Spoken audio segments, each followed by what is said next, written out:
From the hot air balloon capital of the world, this is Balloon Fiesta Live. The 47th edition of the Albuquerque International Balloon Fiesta, presented by Katyn, is happening now in Albuquerque, New Mexico. And now, live direct from the rooftop studio at Balloon Fiesta Park, here are Glen Moyer and Lloyd Jr. And good morning and welcome, ladies and gentlemen, to what finally feels like fiesta weather in Albuquerque. Somebody left the fridge door open last night. I don't know who, but I'm going to find them. Well, at least it's just the refrigerator and not the freezer. Well, that's true, but I'm afraid the freezer might get here sooner or later. Hey, we're at the... it's really only about 5 degrees cooler than the last couple of Listen, days, but it definitely... I'm with you today. Okay. It definitely feels... Well, I got one of my gloves on Well, anyway. all you locals walking around in shorts, I don't understand that. So I got so many layers on, I can't figure out, I don't know what layer's under which now. Hey, we're live at the Albuquerque International Balloon Fiesta, the 47th edition. I'm Glen Moyer, if you don't know, and my colleague Lloyd Jr. here beside me. And it is a chilly there morning. We are. There we are. There we are. The magic of television or yeah. technology or whatever. Hey, it is cold this morning, no question about it. Well, cooler. Okay, we're going to go live down to the field, get rid of this guy. Let's talk about what's going on this morning. It's cooler this morning, and we are, again, dealing with some wind issues. Yes, so we are. Why don't you tell us about that? Yes, we are. So we were scheduled for a Dawn Patrol show this morning about an hour ago. The winds just literally 100 feet off the ground go to about 15 miles an hour, at least they did, and we're watching to see if that changes. So that was high enough that we had to scrub the Dawn Patrol show this morning. Krispy Kreme Glow, normally at 6:30, because those winds are still there, they have not inflated yet as well. In fact, the entire field is on hold right now for our mass ascension, which should have started at 6:45. Which is, of course, why we're a little late getting on air this morning, because everything's been put on hold. And there, just a few minutes before we went on air, just so everyone knows, we actually got some reports that the winds were calming down. And about a minute and a half later, I copied one of the radio calls that said there had been a gust at the South Tower of 11.4. And that's surface. Well, exactly, and that tower is like 20 feet from us. From us, yeah. It's just it's like right over there. Yeah, and so in fact, I'm looking at the anemometer on top there. It has just slowed back down again. Yeah. So we're on a hold here this morning. We're going to wait and see what happens. Things usually change as you go through the morning anyway, and especially once the sun comes up. And not very many clouds in the sky this morning, so we should get that sun fairly quickly. Yeah, and the question then is, will the sun heat things up and mix the atmosphere enough that we will slow the winds down, or speed it up? Speed it up. We really don't know which the impact might be. At some point, we might be able to get Brad Tiemeyer up and chat with him, but he's quite busy right now in the Weather Center, obviously, as they have to make the decision eventually whether to go or no go on flying, and then if we don't fly, whether or not we might see another static display like we did earlier this week. But as you see on the feed, it's a beautiful morning. The skies are clear, and you can also tell that it's much lighter in the day than normally when we are starting, because, as you say, we're a good 20 minutes or so behind schedule at this point. So, yeah. And we don't have all those clouds that was keeping it dark over the last few days. That's true, too. Yeah. So actually, Brad's standing over there with his own handheld anemometer, as well as the one on the tower. So, but we have a good crowd building in. Today, of course, is we've had 2 days of competition, Monday and Tuesday. Yes. And today we switch back to what most people know and recognize Balloon Fiesta for, which is the mass ascension. And it's a non-competition day, and so all of the balloons launching from the field today. And I can tell you that if we do fly, that new special shape that we're sworn to secrecy about is supposed to debut today. So it is? Yes, it is. I got that word last night. Who's going to fly that one? Will it be Andrew, or will it be one of his other pilots? No, it's one of his other pilots, a gentleman named Ed Chapman will be flying it. And so, so we've got some things to look forward to if the weather cooperates and we can get some balloons in the air. So we'll just have to wait and see. So we're going to continue to check in with our reporters, Kim Vesley and Ruth Lynn, throughout the morning this morning as they talk to some other folks, and we continue to talk through things and just kind of try and give you a feel and play-by-play as the winds, it's up, it's down, it's up, it's down. It's all around. It's all. We're getting a great big smile from Brad over there. Yeah, well, I think Brad has a permanent smile on his face, whether the news is good or bad. But you're right; he's watching his handheld and a wind reader. Wind speed. Yeah, thank you. And so we'll get word from him here shortly. Meanwhile, we do have Ruth Lynn on the field with a good friend of mine who's going to tell us, Mike Schrum. And they're going to talk all about the BFA youth camps. We've talked a lot about how everyone's trying to get youth involved in the sport of ballooning. So, Ruth, you and Mike, take it away. Good morning, and I'm with Mike Schrum this morning. Mike is in charge of the entire Junior Balloonist program for the Balloon Federation of America. How many kids are involved in the program now, and what are their ages, Mike? Well, it's set up for kids from 13 to 17 years of age. Last year we had 2 camps, had 50 kids involved. This year we have 3 camps, and we'll talk about where that and what the dates of ours in. But to date, to our understanding, we think we've affected about 40 kids that went through the camp process and became pilots. Wow, that's a lot of kids over the years. Tell me what happens at balloon camp. When they arrive, it's a 5-day camp, and actually this year possibly a 6-day camp. When the kids arrive, it's a ground school that's set up where kids can understand it. We teach them the same things that an adult learns when they go to learn to operate hot air balloons. It's propane safety, it's tying off correctly, it's tethering correctly. We give them flight time. They get to inflate balloons. There's a lot of class time. We have the electric company come teach their part of it, propane safety, all of those type of things we cover for them.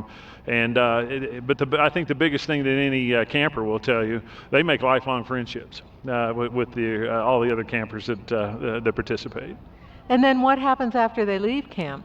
Well, after they leave camp, we try to keep them engaged. We in the days of social media, it's very easy to do now than it was 10 years ago. But they all stay in touch. After they go through the camp process, they can go from their 13 to 17. They can go to camp until that point. After that, we have what's called the Aeronaut program. Kids 18 to 30 years old, and it's a group that just started this year. And we're highly encouraging these kids to be a part of that network, just the same as we did when we started in ballooning. This is my 20th year at Balloon Fiesta. So 20 years ago, we didn't have the advantage of social media to be able, and here it makes it nowadays it makes it very easier to get these kids together. That's wonderful, and you've been in charge of the BFA youth programs for 10 years now. We so appreciate your service to the sport, Mike, and your service to our youth, and we're glad you're here. Well, thank you very much. It's definitely a labor of love. And the success of these camps is not me by any means. I have camp directors and committees that put these things on. They're the ones actually working the trenches and making these happen. My participation in this is I got a pretty big baseball bat to beat up people's wallets, and that's my main focus in all this.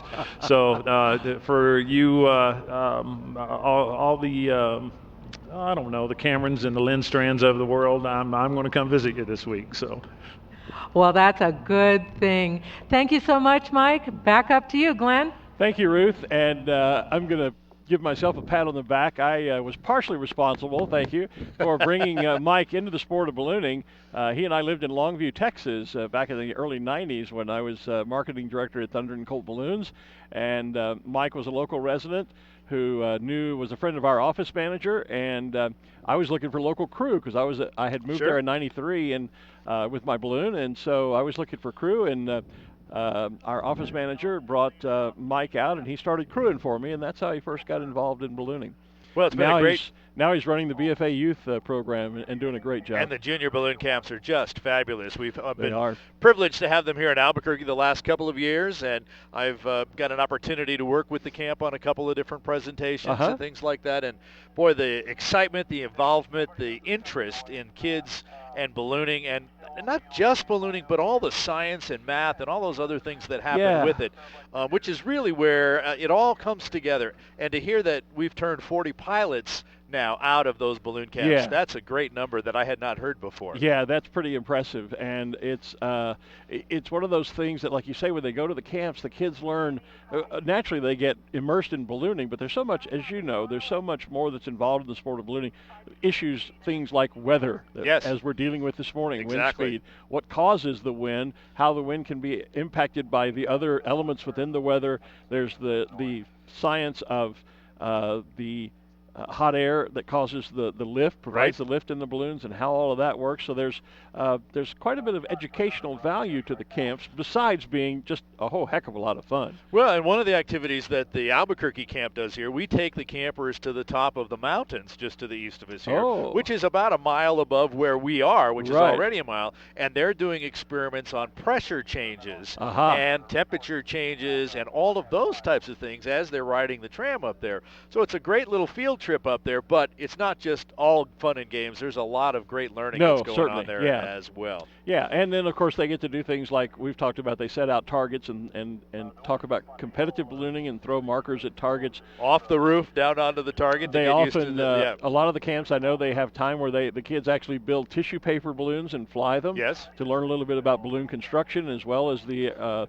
aeronautics of flying the aircraft and how that works. So yeah, it's a great program, and I think the BFA is hoping perhaps next summer to have as many as 5 camps across the country. And they fill up fast. So when registration opens up about March, it would be ready to get your name on the list there and get signed up, because they do fill up fast. I don't want to misspeak, but I think each camp is limited to like 25 participants. And it doesn't take, when you take an area like, for example, Albuquerque, with as large as just the ballooning community is, and there are kids who come from outside of the ballooning community, certainly, to be involved in these. First year we had it, I think we had a student from Poland. Yes, and was here. Yeah, because we do we advertise and promote the camps internationally. Yes. And so, but again, you take an area as large as Albuquerque, where ballooning is as popular as it isn't hard to find 25 kids that want to take part in a camp like that. So they do fill up very, very quickly.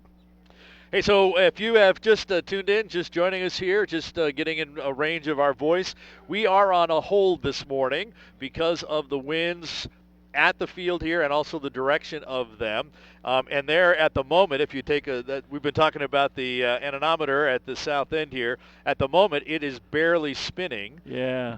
But just a moment ago, it was just a wheeling away there. So it appears that things are trying to settle down, but not quite there yet to be able to move things along. But our weather officials, Brad Moyer and his entire team, are continuing to monitor that, as well as giving those probably about every 4 minutes or so. It seems like they're reporting what the speed is. Actually, the meter just stopped. Yeah.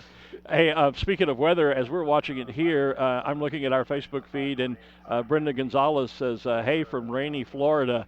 And yes. Hi, Brenda, and our thoughts and prayers are with all of you guys down in Florida. We expect Hurricane Michael to hit later today, of course, and so you guys all, we're thrilled that you're watching Balloon Fiesta Live, but for goodness sake, stay safe down there.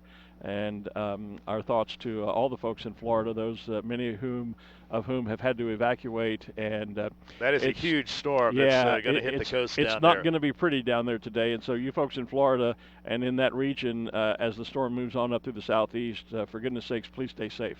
Exactly. So I'm just kind of thought we were getting a little update there, but the meter has started spinning here again. I told you it stopped. Yeah, take a look at it now. Yeah, it's just picking right back up again. So, but that might be a good sign, because I think it is. Sometimes, typically, what happens if you have fast winds, I know we talk about it a lot, especially in the afternoons in ballooning. See, now it's slowed down once we get it on camera. I think it knows when it's on camera. Yeah, I think you're right. It's performing for us.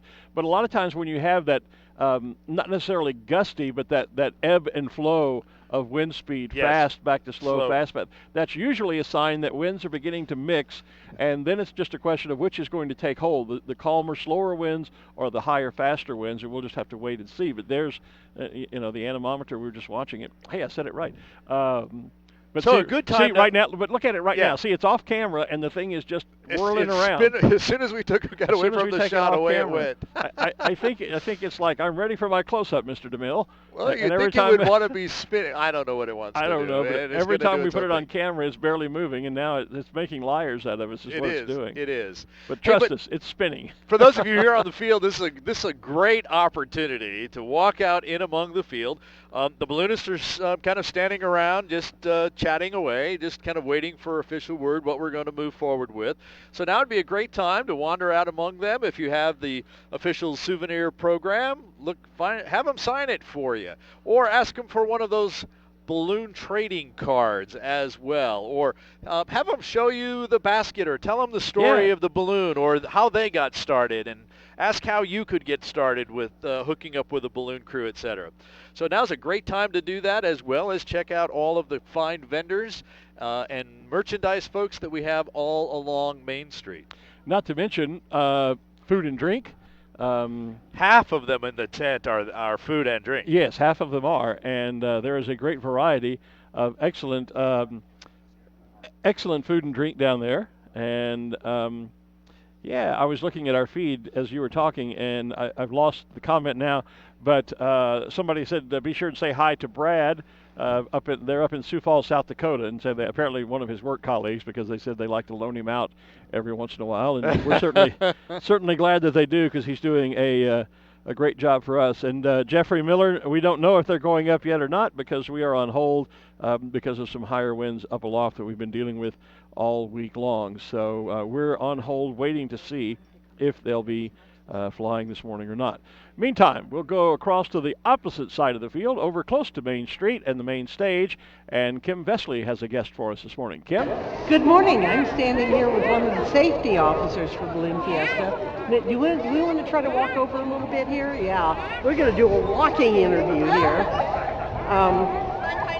Get back a little bit behind the speakers for the stage. And who I have with me is Tom Bueno, who is one of the Fiesta safety officers. And of course, safety is one of our main themes here at Fiesta. What are we looking at this morning, Tom? Well, we're on a hold right now. We want to make sure that we have safe flying conditions for all the pilots and have an enjoyable experience. So our balloon meister, Sam Parks, our weather officials, Brad T. Moyer, they're going to make a decision here. Usually in the next, let's say 45 minutes or so, we'll have a better idea what the conditions will be like. But primarily, we want to have a safe and enjoyable event. So that's why we're on hold right now, to make sure that we understand what the weather conditions are and which way the winds will be blowing. So we're going to be on hold for a little while longer. And of course, we want to make it a safe and enjoyable event. So we're going to take our time and make that decision shortly.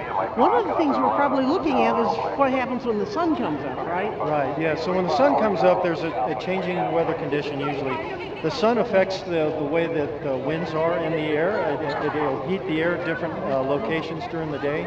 So we want to make sure that we understand what happens when the sun comes up. And sometimes when the sun comes up, we'll have a better flying condition. But again, that remains to be seen. We've got expert meteorologists as part of our team here, and they're going to monitor the weather and the winds, and they'll let us know here shortly. And when you're an official, you get to meet all kinds of cool people out here. And we've been out here for 3 or 4 days now.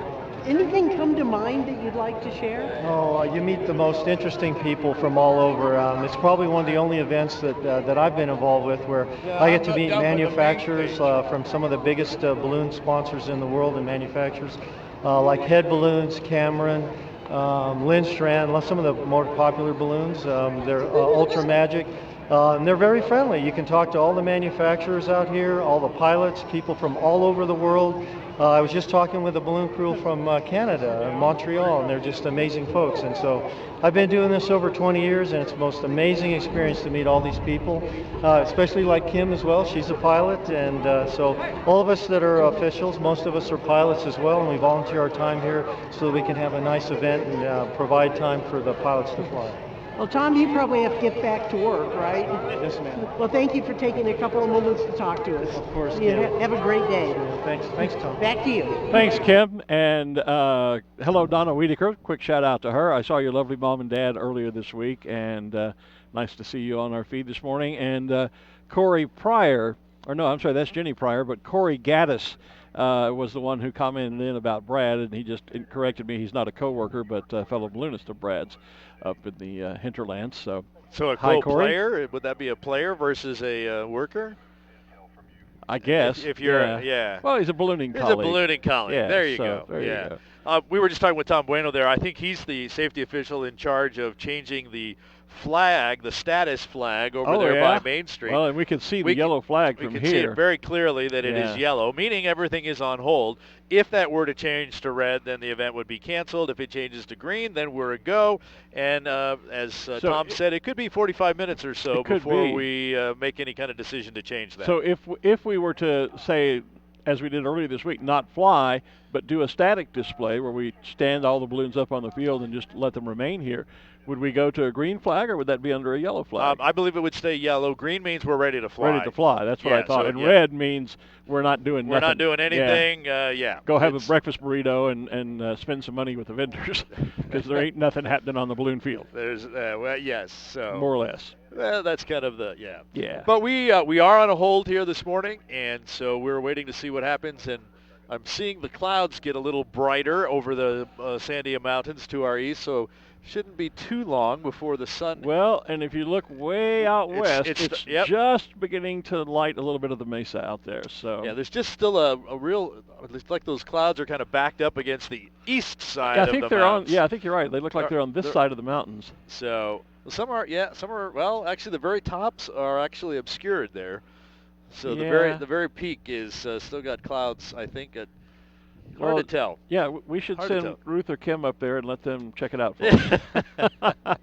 That's not a bad. Next year though, we need a camera. A camera remote from camera up there. Imagine the view of because I've seen people who've gone up there and obviously posted social media videos of the balloon glows and the launches with a camera from up there. So Balloon Fiesta Live, we need to stick a camera up on.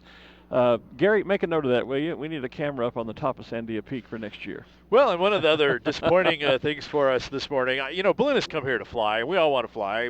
We don't necessarily want to stand around here, and so we're as disappointed at the moment that we're not flying yet, but we're still hopeful that it's going to happen. We were going to have Dawn Patrol this morning and have our balloon camera in the Dawn Patrol balloon, one of the Dawn balloons this morning. So we would have been able to bring you Dawn Patrol from the sky today. And that is an amazing sight to see that. It absolutely is, and not one too many people get the opportunity to see. That's right. So a couple of years ago, we ran a feature in Ballooning Magazine about Dawn Patrol, and there were some amazing photographs taken. And I've flown Dawn Patrol before, but not here in Albuquerque. So it was. I did get an opportunity to fly in the balloon. Amazing. I wasn't the actually pilot from here one year. And it was fabulous. Yeah, the view is just incredible, and as you say, it's one that most people, and certainly even many balloonists, don't get a chance to experience. So yeah, that would be great. Maybe we can do that before the week is out and get the camera up. We're working on that. We're having to use that pack in a couple of different places. Where we had planned to have it in the balloon the entire time, but we're moving it to kind of make sure we have the best shots throughout the week, so we can move forward with that. You look at the picture of the feed, and you've been after me because I've been saying it's cold. You say, it's just cool. You look at that feed. Look at that kid. It's all bundled up in that onesie. Well, you always bundle up your little kids. You always bundle You tell me those folks aren't cold or dressed for cold? Well, that's not dressed for cool. That's prepared. That's just prepared. It's cold. It is cold. Hey, down on the field, Ruth Lynn has another guest. 47 degrees. It's warming up. And I know I'm sounding like a broken record, but most of these guests she's talking to really are good old friends of mine, and she has another one down there. This is Roy Katyn. So, Ruth, take it away with Roy. Well, Roy's a good old friend of mine, too, well, that's for a true. long time. Yeah. Roy is from St. Louis, Missouri, and at the BFA annual meeting on Saturday, Roy received his Ed Yost Master Pilot Award. Tell us about that award, Roy. Well, the award itself is for flying continuously for 40 years, from the time you get your license or the time you solo, until you hit 40 years. So it's basically just hanging around for 40 years. Well, it also includes a safe flying component, which you are absolutely the best at safe flying. But in a lot of those 40 years, you were flying corporate contracts. Who are some of the people you've flown for and liked the best? Like the best would be the folks at United Van Lines. As a matter of fact, my entire corporate career, 29 years, The year that I started was the year that United Van Lines got their first balloon, so I flew for them the whole time.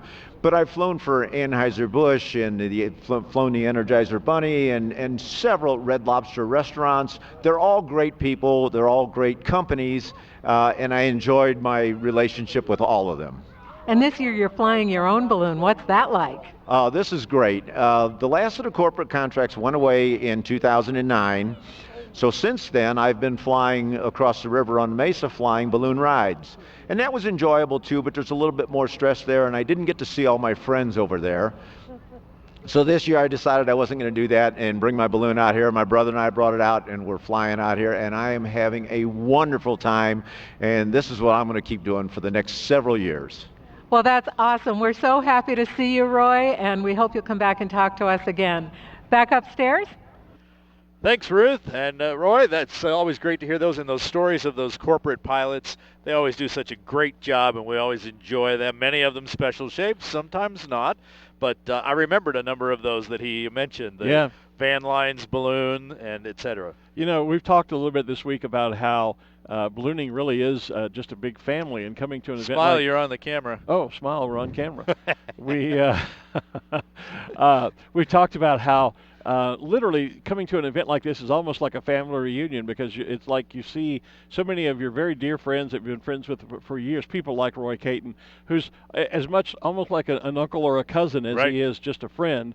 And Roy and I used to, on the circuit of announcing events that I used to do and still do to some extent, and Roy, when he was traveling with the corporate balloons, it was like every other weekend or so we would see each other in another part of the country. So it is a lot like family, and it's great to see Roy out here, and it's great to see him recognized for his tremendous career of safe flying. He's another one of those really great balloonists, gentlemen in the sport, and a super quality pilot. And see, they're not dressed for cool, that's dressed for cold. I'm not giving up. You're not giving up. But look, the little girl doesn't have gloves on even. Oh, well. You know, those are light jackets. When those are down jackets. That's not a light. That kid in the blue there. Man, he could go out and roll around in a snowdrift and still be warm. Hey, speaking of kids, tomorrow is Kids Day here at Balloon Fiesta Park, brought to us by KOB TV. Free goodie bags starting at 4:30 tomorrow morning near the stage. So free goodie bags for the kids? For all the kids. So if we get here at 4:30, do we get one? Well, if you can pass for a kid, you can get one. I'll leave it for the other kids to have. Yeah, always great to have KOB bring Kids Day out to us. Absolutely it is, and that'll be a lot of fun. And, of course, that's a great time when they'll go around and collect all those trading cards from the pilots and get programs and have them signed. So should be a good morning for them. Get your picture taken next to the basket. Sometimes in the basket, depending on what's going on with the balloons, things like that. So, I've seen a couple of signs out there that the pilots are anxious to try and do something here. I've seen a couple of burner flames go up where they're kind of hooking things up and checking for pressure. I've seen a couple of I guess we'd call them here unofficial pie balls, little helium party balloons being sent aloft. That's how we find out what the winds are doing above the ground here. Most pilots send those off before they fly. Of course, here at Balloon Fiesta, we've talked about that entire meteorological team that we have here, sending them off and watching them with the Adelites so that we can tell exactly how high they are and what direction they're going and what speed. So we have the official ones, but I've seen a number of unofficial ones go off here as pilots are checking the winds for themselves to see if something changes. Yeah, you're throwing out a lot of big words this morning. Theodolites and anemometers and all those big words. Those big words. It's because I didn't have any sleep last night. Is that it? Okay. Yeah. Actually, I got on the field yesterday morning at 4 a.m. and I got back to my house last night about 6 p.m. because the local balloon club, Quad A, or the Albuquerque Aerostat Ascension Association, put on its annual safety seminar for the pilots. Had about 200 and so pilots here, and we record those now. All of the safety seminars and ground schools that Quad A puts on, we are now recording those and are working to put them on the Quad A YouTube channel. So a lot of pilots asked yesterday, wow, they've not seen all these iPad setups and things. What were we doing?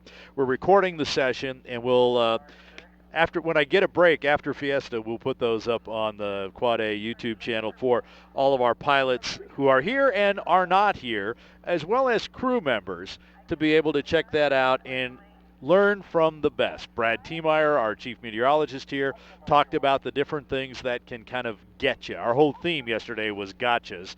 So what can get you in looking at the weather and different forecasts and explaining how accurate this forecast might be and for what type of range and where you might get this information.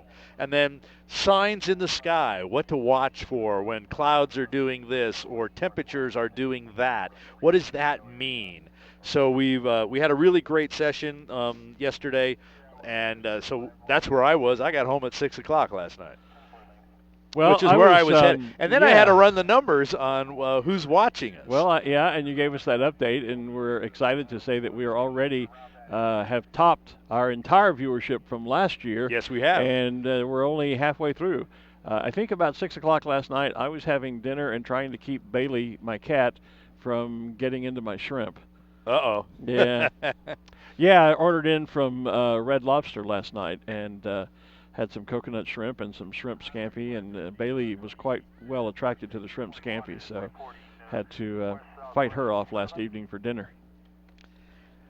So I just heard from one of our weather station reporting stations there, and the winds have dropped to 7 at that particular station. So again, it's not just the weather here. We're kind of watching it in other places as well. They're checking all of them now. I just heard one, I think, say calm. And I know that the one that I said just dropped to 7, that one was much higher earlier. So there are indications that this may mix correctly. Yeah, and you're right. By what time is the key question, yeah. And you're right. We do obviously monitor weather at a number of different locations, not just here at Balloon Fiesta Park, because the balloons don't just fly right here at Balloon Fiesta Park. You may recall the other morning when we were talking with Brad, and we were talking about how it remained calm here at the park, and yet we had reports of pilots landing out in Rio Rancho in 14, 15-mile-an-hour winds. And gusty winds at the Albuquerque Airport at 30. Exactly. Yeah. So, yeah, and Brad has talked about that when we've had him up live with us, the fact how the Balloon Fiesta Park in particular is in, essentially, we're at the bottom of a bowl, and so the winds here at the park can remain fairly calm, yet they can be rather rapid and swirling, especially as you move east toward the mountains or out to the mesa. So even the shot we're looking at here, there's like 4 flags in that particular shot, and all 4 of them are doing something slightly different. Exactly. So, and granted, there's the different weights of flags that would react differently to the speeds and things, but and that little New Mexico flag on the golf cart there, that's a pretty tiny one. That's a fairly small, lightweight flag, but you take a look at that. Is that the French flag? Looks like the French flag farther, yes. And there's actually, and that might be just a chase flag there just beside it. You can also see some of the flags way up off toward the north end there, too. Because there's flags all around the field. Yeah. So, I just keep watching them. And actually, I'm looking straight to the west, and there's a flag standing straight out, and right next to it is a flag that's hanging straight down. Hanging straight down, dead calm. So we'll just kind of... Again, we're on hold, waiting for and hoping that the winds will die down and let us move forward with our mass ascension here. But we've got reporters on the field. One of them, Kim Vesley, who's snagged someone for us. Kim? Someone you know, Art. Oh! Hi, Cinda! Hi, Art. How are you doing? This is Cinda Fairfield. Cinda has been crewing for me and for Scott for longer than either of us are old. Or care to talk about. And she is a pilot as well, and has flown in the Balloon Fiesta. So first, let's talk about crewing. What do you do when you crew? Oh, well, we take care of the pilot to begin with. We check for any safety features that we want to be mindful of. We help with crowd control. We set up the balloon with the pilot. We help check for fuel pressure, for anything that the pilot needs to have taken care of. And we follow him studiously and listen to all of his commands. Sometimes. No, I'm kidding. I'm sorry, I'm just laughing up here about that one. So I don't remember exactly, it was about 1984, but I don't remember exactly what got you connected to us? There was a gentleman in my industry who introduced me to Kim and her late husband, Bob Vesley, and that's when I met Scott Vesley, who's now a pilot, and I think he was about 12 at the time. and then one thing led to another, and I became a pilot as well. So what made you decide to start flying? I think the beauty of it. There's nothing like being up in the air in silence and looking at nature below you and seeing the sunrise. It's just a very special, very quiet experience. You've been a launch director as well, right? Yes, that's correct. And what was that like? Intense. I have often said that one of the most important members of this volunteer organization are the launch directors who keep the pilots and all the flights safe. So when you see a launch director and you have a moment to say thank you to them, please do. They work very hard. They do, and there are 60 of them out on the field. A little bit of trivia right here. So you guys are waiting for what now? Just to get the go-ahead, or? Well, right now the flag is yellow, which tells us that we're on hold. The winds above us, also known as the winds aloft, are a little brisk, and we're waiting to see, now that the sun is coming up, whether or not the weather will settle down just a tad so that the conditions for flying become safer. Art, do you have anything you want to ask Cinda? Not on air. Not on air. Artie, it's always good to talk to you. Good seeing you, Cinda. Say hi to Jerry as well. I will. All right. You have a great morning. Thank you. You have a good flight. Thanks, ladies. So just as you were talking about the sun coming up. The sun came up. Boy, that was right on cue here. The sun has was. now enveloped the field here, and we will wait and see. Usually it's still another 10 or 15 minutes or so. And if you, sorry, Art, if you look down near the main stage or on our live feed, you can see, I think that's the Bridgestone balloon, which is the balloon of the day. And I'm not sure. They obviously are cold inflating the balloon. Now, whether or not that's to show us, sometimes we do this to show the public the impact of the winds, because you can see how it's dishing in the upwind side of the balloon, and it's blowing around quite a bit. Sometimes we do this simply to provide a visual understanding of why we're not inflating another 500-600 balloons. Or it may be that they are actually going to try and inflate and stand up the balloon of the day.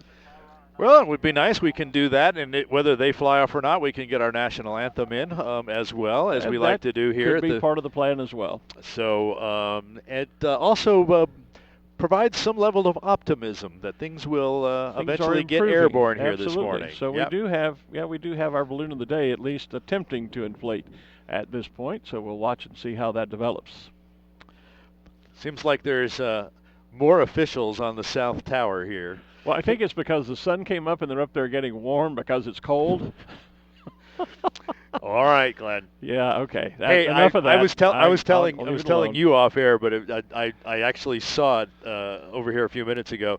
The folks on the tower over there, while they are, of course, running the show here and watching everything with their own eyes and binoculars live, they are also watching us on Balloon Fiesta Live, because we get some camera angles from different places that they may not see. That's right. They can't see. And so, yeah. And the other nice thing about being on that tower is, you can see how the sunlight is hitting it, and they're all in the nice warm sun. And here on the rooftop studio, the one disadvantage to this is actually the best seat in the house. I'm not complaining. Yes. But the one disadvantage it does have is that we're on the west side of the roof or the building, and so the sun doesn't really get high enough to reach us until just about the time we sign off each morning. So we stay in the shade all morning long, and so it is a little cooler. Notice I said cooler up here than it is out in some parts of the field where they're warmed by the sun. So I mentioned yesterday that, and we've talked about it all week. It's a great time for kids to come out here. There's a lot of great fun activities, but there's a lot of great learning activities that can take place out here as well. And I know that there are 4 busloads of students, 5th grade students, maybe 3rd through 5th grade students, here from the Los Lunas schools. Los Lunas, a little suburb, if you will, of Albuquerque here. Okay. And they are here with a bunch of my Apple colleagues as well. And they just sent me a picture. They've managed to run into Troy Bradley down there as everyone waits. And so hi to all the folks from Los Lunas. We're glad you're up here as well. They are working on how to connect their community to the school through ballooning and other technologies. Well, Troy Bradley is a great place to start because obviously Troy and his entire family, his wife Tammy and Savannah and Bobby are a great ballooning family, and it goes all the way back to Troy's grandparents. Yes, it does. Their family tradition of ballooning. And one of those, get a chance ride, and by the time you land, you're buying a balloon. That's the story Troy says about his grandfather. Exactly. And of course, Troy has gone on to set many world and national ballooning records, not least of which was most recently the flight of, it was the Double Eagle flight? It was two Eagles. Two Eagles, sorry. Double Eagle was one of the other earlier flights. Two Eagles that flew across the Pacific Ocean. Two Eagles went. Double Eagle went across. Double Eagle went across the Atlantic. Two Eagles was Troy and the going Russian the other pilot way. going across the Pacific. Well, where I was headed, the rationale and the naming scheme of Two Eagles was to honor the Double Eagle that went across the Atlantic with Ben and Maxie. Okay. And the Double Eagle 5 that did one of the first gas crossings of the Pacific. Gas crossings as well. That was the crew with Rocky Aoki, and Ben and Maxie and was Larry Newman a part of that crew? I don't think he was on that one. Larry was on the one across the Atlantic. He was on Double Eagle across the Atlantic. Because Troy tells the story that growing up, his heroes were Ben Abruzzo, Maxie Anderson, as they did those record flights. Right. And he wanted to honor that and their record-setting flights, always called Double Eagles, and so the 2 and the 5, thus Two Eagles across the Pacific. Okay. And of course, he's now working with the same pilot, Leonid Tukayev, that he took over the Pacific. I'm glad you said that. They, I got to narrate the documentary we put on this. Yeah, and you were part of the command team for the Two Eagles flight, so you had some practice, ongoing practice. But he's now in planning stages with Leonid to now do a hot air duration record. And so they have a 500,000 cubic foot hot air balloon that I actually saw them inflate. I was smart enough to say, I have to go now that it's time to pack it up. Right. Oops. That mom just called. It's time to go home for dinner. Time to go. So I saw them pack. I talked to. We set that balloon up just to kind of see what it was really going to be like. And boy, that balloon is huge. Yeah, that's bigger than some people's houses. They're talking about doing 72 hours, which would be like 3 days in that balloon. Wow. And in order to kind of get that kind of efficiency with hot air and propane, they need to do it when it's cold. So open basket, probably sub-zero temperatures, 72 hours. I'm frozen already just thinking about it. Yeah. With all the people that are out here and all the activities that happen, public safety always, and safety in general, but public safety always on our mind as well. Yep. And Ruth Lynn has cornered Harry Season. And Harry is a member of the Fiesta Board of Directors Public Safety Committee. As you can see from his very visible jacket here this morning, these are the jackets we can see when we're coming in the dark. Which brings us to a very important topic, and that is situational awareness. Well, thank you very much, Ruth. It's great to be back here again. And what we'd like to talk about is the fact that there are so many people on the field, there are vehicles on the field, and especially when the balloons are in the air, that you also remember not only be looking up at all the beautiful balloons, but also be watching where you're going. And making sure that you have your children in tow. And I might mention that our New Mexico State Police run their Tag Their Children program. Sometimes the children lose their parents. Not that the parents lose their children, but when they get tagged, then we can recover them and quickly get them back. But yeah, it's really important. There's so much going on above us when the balloons are in the air that it's important that they be watching where they're walking and watching out for vehicles. Watching out for vehicles, balloon vehicles, as well as golf carts. We all have jobs to do on the field, the pilots, the officials, the staff people, and I think we all need to relax and give everybody space and just enjoy the day. I hope so. I hope we get to fly here. Keep watching our officials up there huddling, and hopefully the winds will die down here a little bit and we'll get the balloons in the air and put on another great show for everyone. Sounds great. Can't wait. Back up to you guys. Thanks, Ruth. And Harry is one of those guys, like so many here in Albuquerque, who have given years and years of service to Balloon Fiesta in a variety of roles. In 1990, my first year here on the tower, Harry and his colleague Rod May were the balloon meister and assistant balloon meister. So they have been participants on staff and serving in a variety of roles through the years here at Balloon Fiesta. And so hats off to Harry for continuing to be involved in this great event. So do you have an update on Balloon of the Day or what our plans are there? Well, there's still, they're basically talking about standing the balloon up. Let's get the national anthem on and the balloon taking off. It's going to be kind of a quick get forward here. They don't want to be standing on the ground with the breezes here. I thought I overheard somebody on the radio, one of the launch directors, saying that if he does stand the balloon up, he wants to go pretty quick because these are not the kind of conditions where you want to try and tether a balloon on the ground. Yeah, they're talking about what they can do and how fast they're going to have to make that work so that he's not standing on the ground for a long period of time. Right. Okay. But I believe that we are not too far away from actually making that part of the morning happen. Okay. We'll still have to wait and see whether they will open the field to pilots.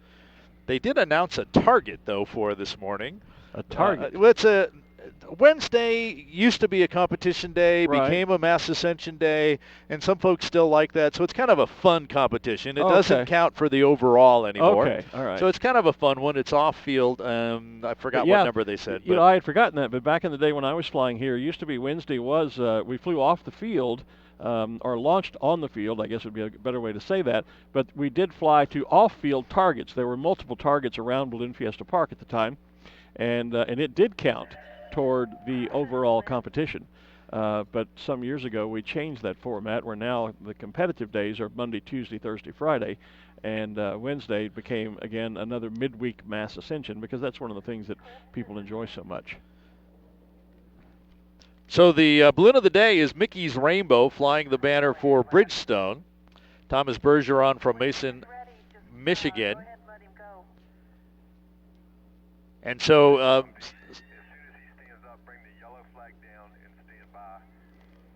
okay, so what they're telling us here is that as soon as the balloon of the day is ready to go, they're going to give us the countdown to the national anthem, and he will, of course, will be airborne. They will pull the yellow flag down, but they're not ready to put the green one up yet. Okay. So they're continuing to monitor here. So, they just got another check of all the weather stations around the area, I heard. The term cautiously optimistic comes to mind. That would be a very good term. Yeah.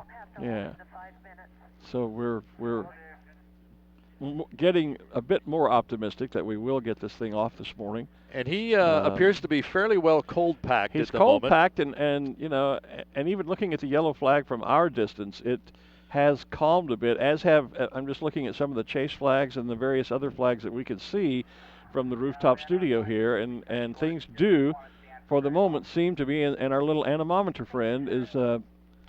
Well, I just said that, and the minute that I was about to say it was moving very slowly, there was a little bit of a gust, and it started spinning for a second. Well, you can see it in the shot there. It's at the very, very top of that.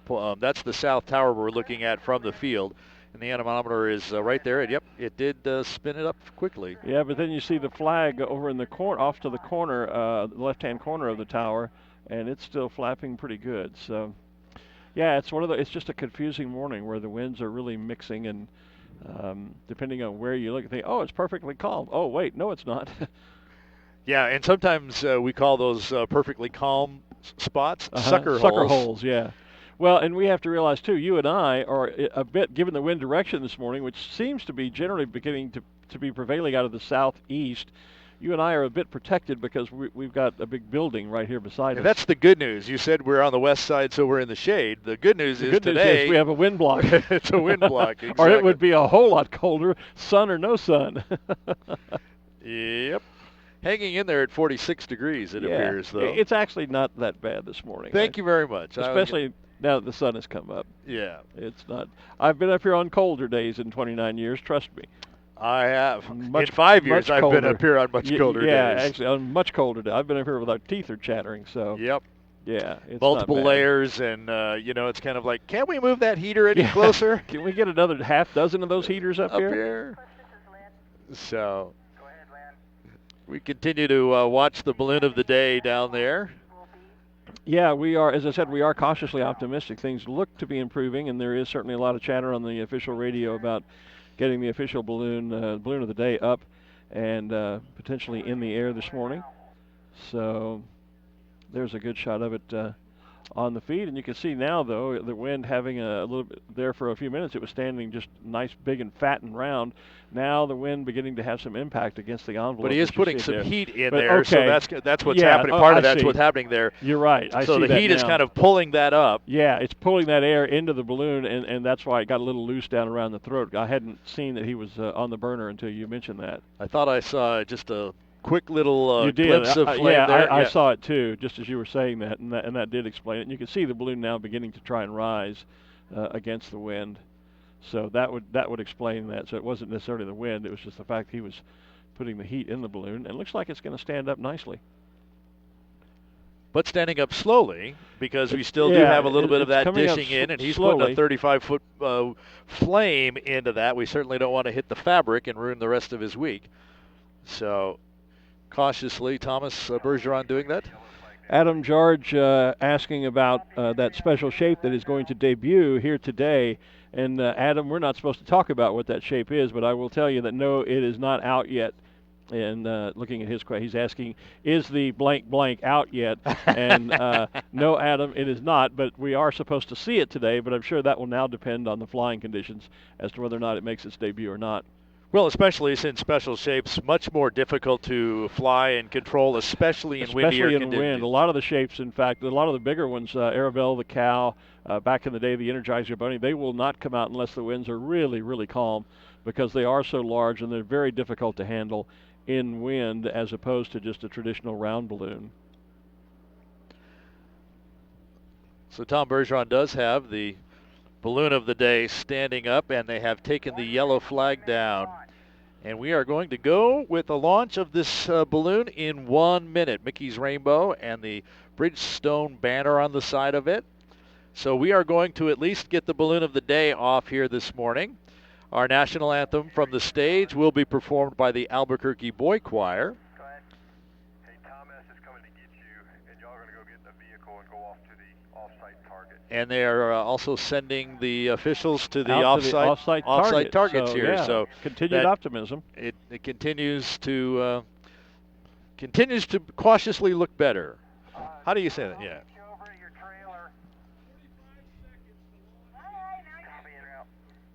45. We heard that, yeah. As long as we keep hearing that on the radio, Sam, we're ready. So we're working our way down, waiting for the official countdown to launch the balloon of the day and the start of our national anthem. 1 minute. We've got just a little bit of time here. Hold on. Now they're saying 1 minute. 1 minute, yep. Because he is getting blown and pushed around a bit by the wind, so probably wanting to get maybe a little more weight on the basket, a little more heat in the envelope so that when he's ready to go, it'll be a positive liftoff. Yes. We don't want to see any false lift. No. Which occurs when the balloon is moving slower than the wind is. It starts giving you some additional lift like an airplane lifts off. Exactly. And then once the balloon catches up with that speed, all of a sudden you don't have that extra lift and you fall. So you want to make sure that you have enough heat in to stay airborne and buoyant. And you want to make sure up to the that speed. he can have a positive. By positive, I mean a fairly rapid ascent. He's away. He's away. There he goes. So here's our national anthem, ladies and gentlemen, from the Albuquerque Boy Choir.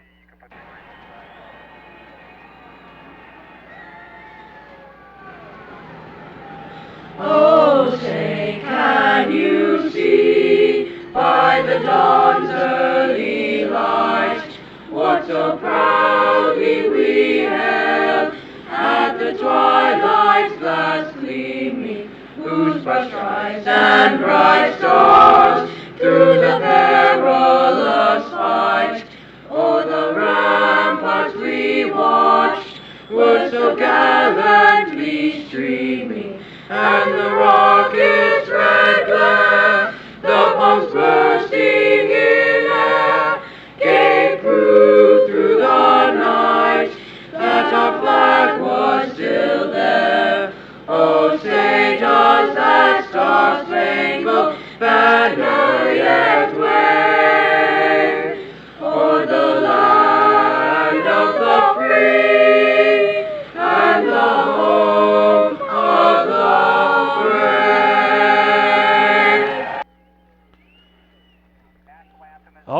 nicely done. The Albuquerque Boys Choir with our national anthem, and our balloon of the day is up and away. And I thought just before we cued the anthem, I did hear the officials say, "Get ready to raise the green flag."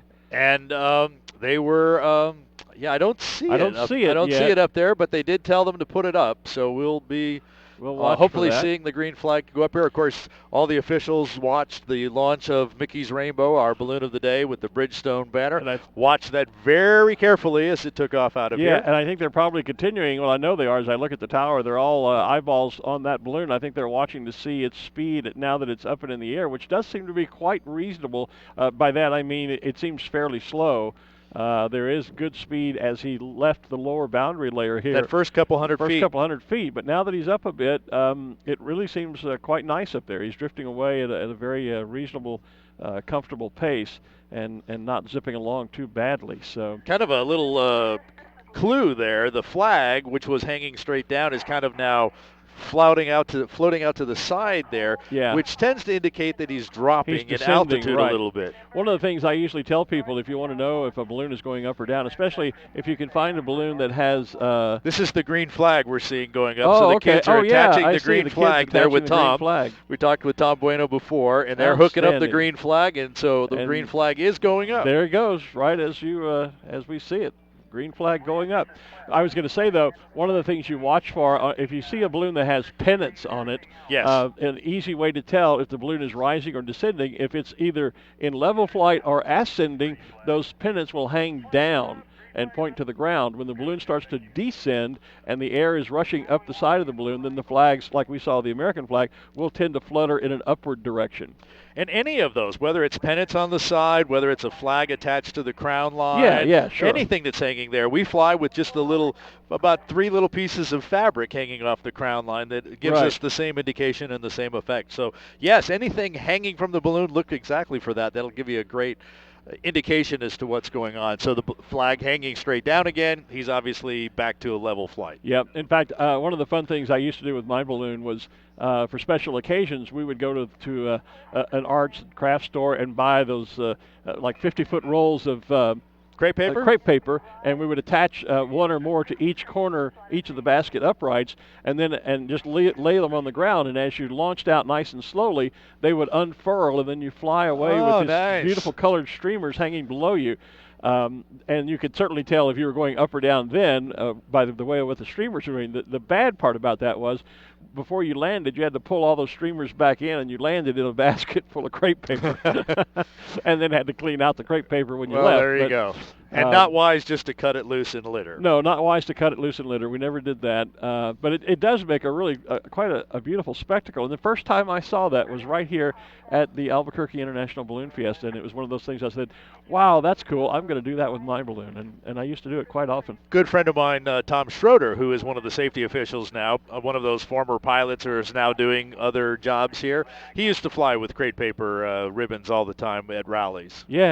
Yeah, the balloon, I've got a really nice 8x10, or maybe it's an 11x14 photo that I took of the balloon that did that framed on my wall at home. And what I remember about it was a rainbow striped, vertically striped balloon, but it had a white chevron pattern through the center. And it was the first balloon I ever saw that had a copyright symbol on the side. They actually copyrighted that design. Don't remember the balloon or who the pilot was, but I do have a wonderful picture of it at home. So we're seeing balloonists now start to take the baskets off the trailers, out of the trucks, etc. In fact, there's Mark Sullivan right there getting ready to set his balloon up. And if I look out on the field, I can see one is already cold inflating. That is putting a little cold air into a balloon down there. I can't quite make out the pattern enough. What I think I heard them say is that they're going to attempt to launch the ride balloons. That would be the Rainbow Riders group, to get them up and out. Then we'll follow that with the Krispy Kreme folks that have been on delay, and then we'll get to everybody else. Well, I thought that's what I heard. So that row out there is about the... yeah, but that's a rainbow balloon. It's not a.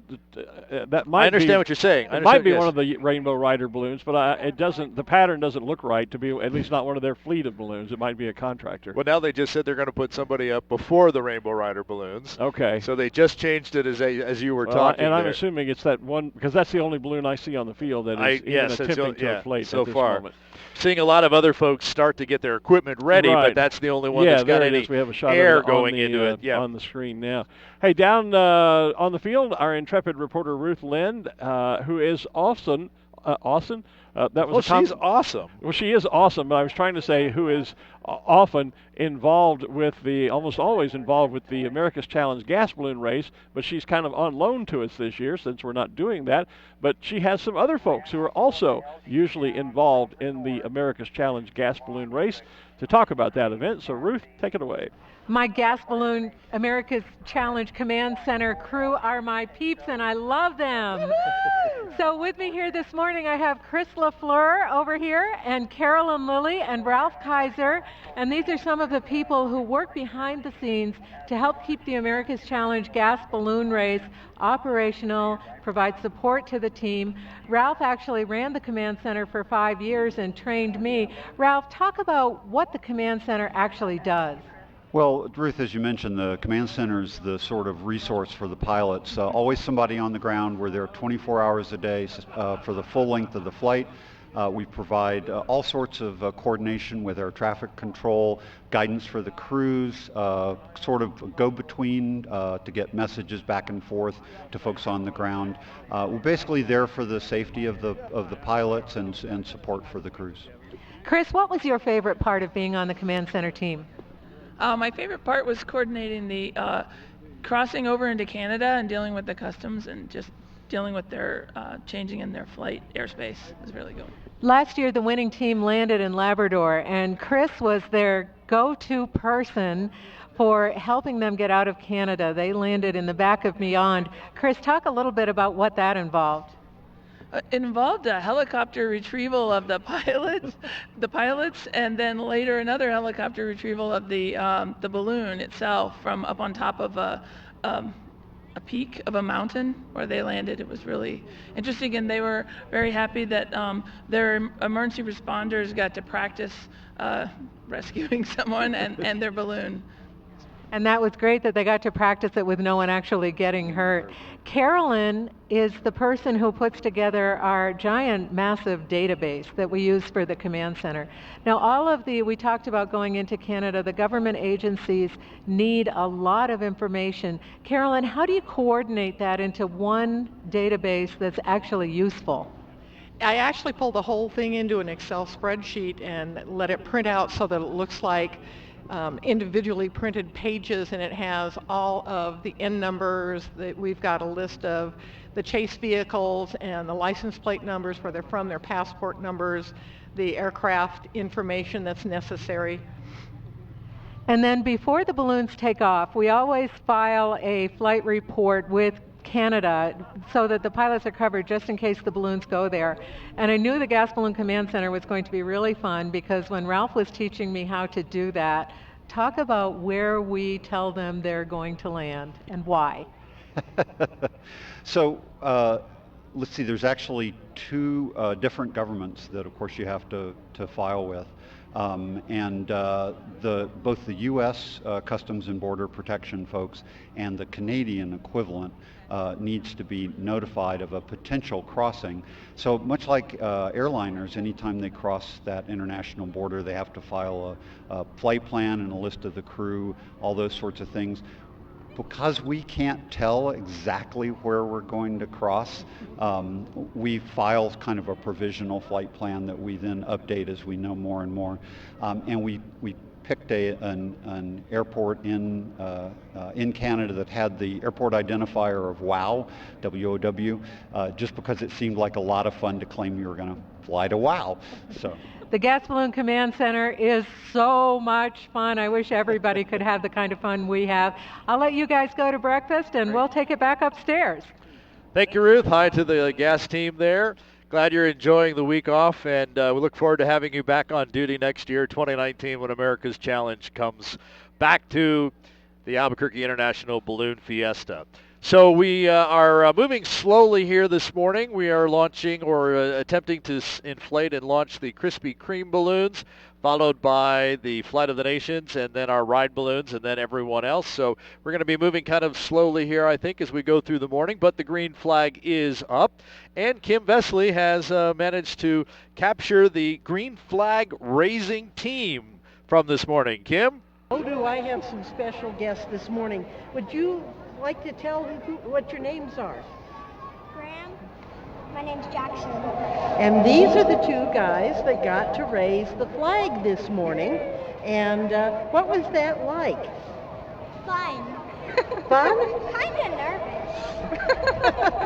nervous. Did you expect to be raising the... We're going to walk over a little bit while we talk here.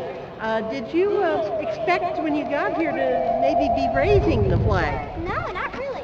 Not really? I didn't get to do much. Huh? Come on, honey. You got to go over that. Yeah, we didn't get to do much. Say what? I didn't get. Okay. He didn't get to do much, he said. The big brother did all the work. And we have Mom here, too. Mom, dear, your name is? I'm Christy. And Christy, is this your guys' first time at Fiesta? It's our first morning launch. We did glow last year, the shape glow. Okay. And you are military, I hear, right? Yes, my husband's stationed here at Kirtland. So it's a big honor to have you, and it was a great honor to have you raise the flag for us this morning. Thank you very, very much.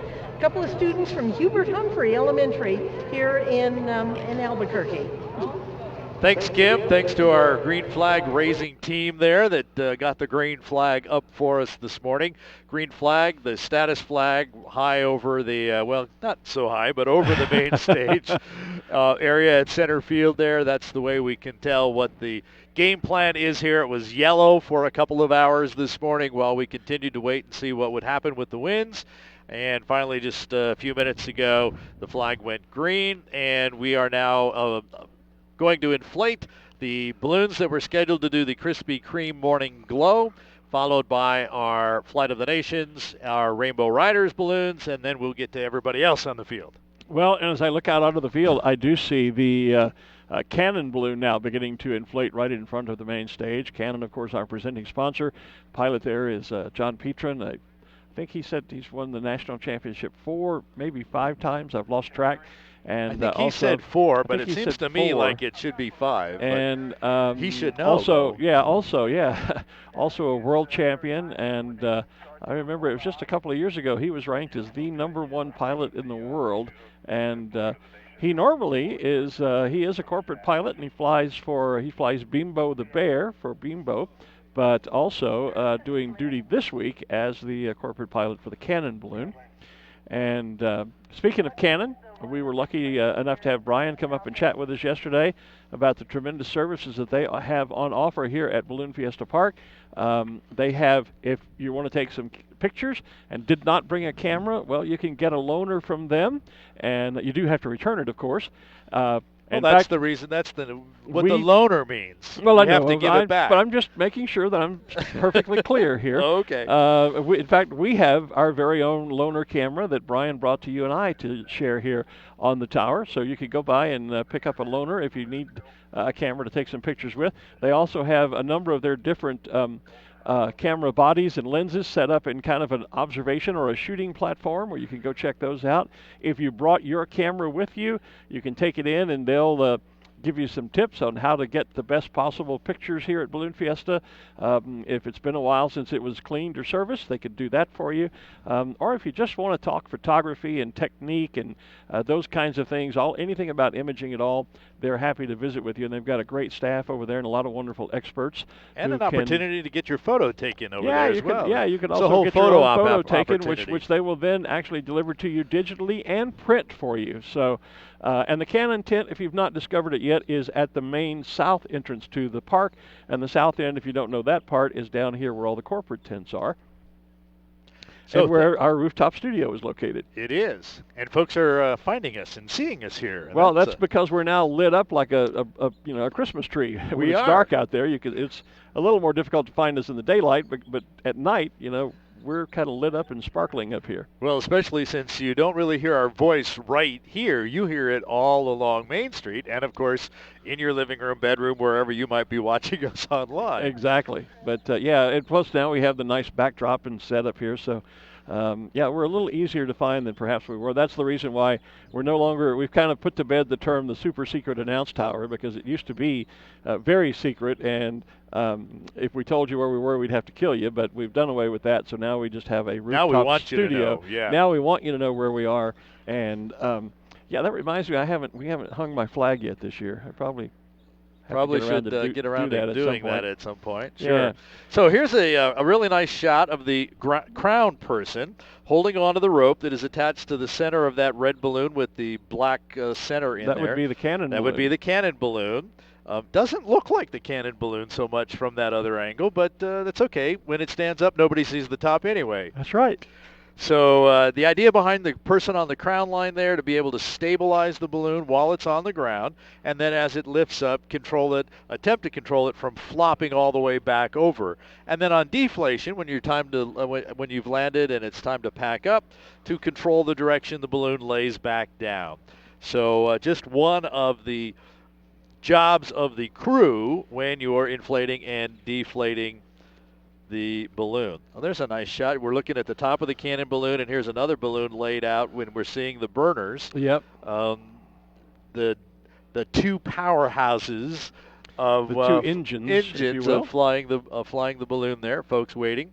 We've seen as we go through Touchstone Energy Cooperatives down on our end of the field, and we've got a shot there of the Friendship balloon inflating out there on the far. Is that what? They're over there on the far west side. Oh, I see it. Yeah. Yeah. And a quick word about the Friendship balloon. I didn't mention it the other morning. There's a unique story behind this balloon. I've shared part of it with you. The balloon itself was built by Ultra Magic Balloons, and they are one of the manufacturing vendors here on the field, so you can go by and see their equipment. The balloon itself was built and then handed off to individual pilots who have flown it now around the world, and in the process, funds were raised for various charities, including funds raised to build a brand new school in a community in Africa. The owners of the founders of Ultra Magic Balloons did some amazing ballooning flights in Africa some years ago, and they have a tremendous connection with the continent and the countries of Africa. And so they've just completed construction of a new school there, and the balloon literally went from one pilot to another to another to another and flew around the world. But what I wanted to point out that I'd forgotten to mention yesterday is the whole concept for this came from our good friend Andrew Holly. Ultra Magic had a contest a few years ago, invited anyone in the world to come up with unique ideas on how to involve ballooning in the worldwide community and how to improve the sport of ballooning. The power line tech detector they have now came out as a part of that. And so the whole concept, the idea of the Friendship balloon was Andrew Holly's balloon, and he was one of the winners in the contest for submitting that idea. And then Ultra Magic brought it to life. So well done, Andrew Holly. Just a moment ago, as you were talking, we had a great shot of the cannon balloon standing up from the view of that crown line person. Oh, okay. So Johnny Petrin does have that balloon standing up now. And I think we're going to see a number of others standing up here again. The idea is to get the Krispy Kreme guys up and inflated, give them their little moment in the sun. Give them their 15 minutes of fame, as it were? Well, or 15 seconds maybe this morning as we try and move through there. Johnny's, as we can see on the screen here, if you're here with us, and we'll just tell you if you're on the field and you're listening to us, he's making the final adjustments to the lines and going through making sure everything's checked off on the checklist. The zebra, the launch director, is there giving him the launch chit, as you will. Right. So it's kind of like the ticket to launch. Or, as the Beatles once sang, a ticket to ride. Yep. Well, but the launch director's not going to get a ride. No. But Johnny's going to get a ride. Someone is. Yeah. Johnny's going to get a ride. And maybe, Brian said yesterday they surprised some folks with surprise balloon rides in the cannon balloon, so maybe that's happening again today. We don't know.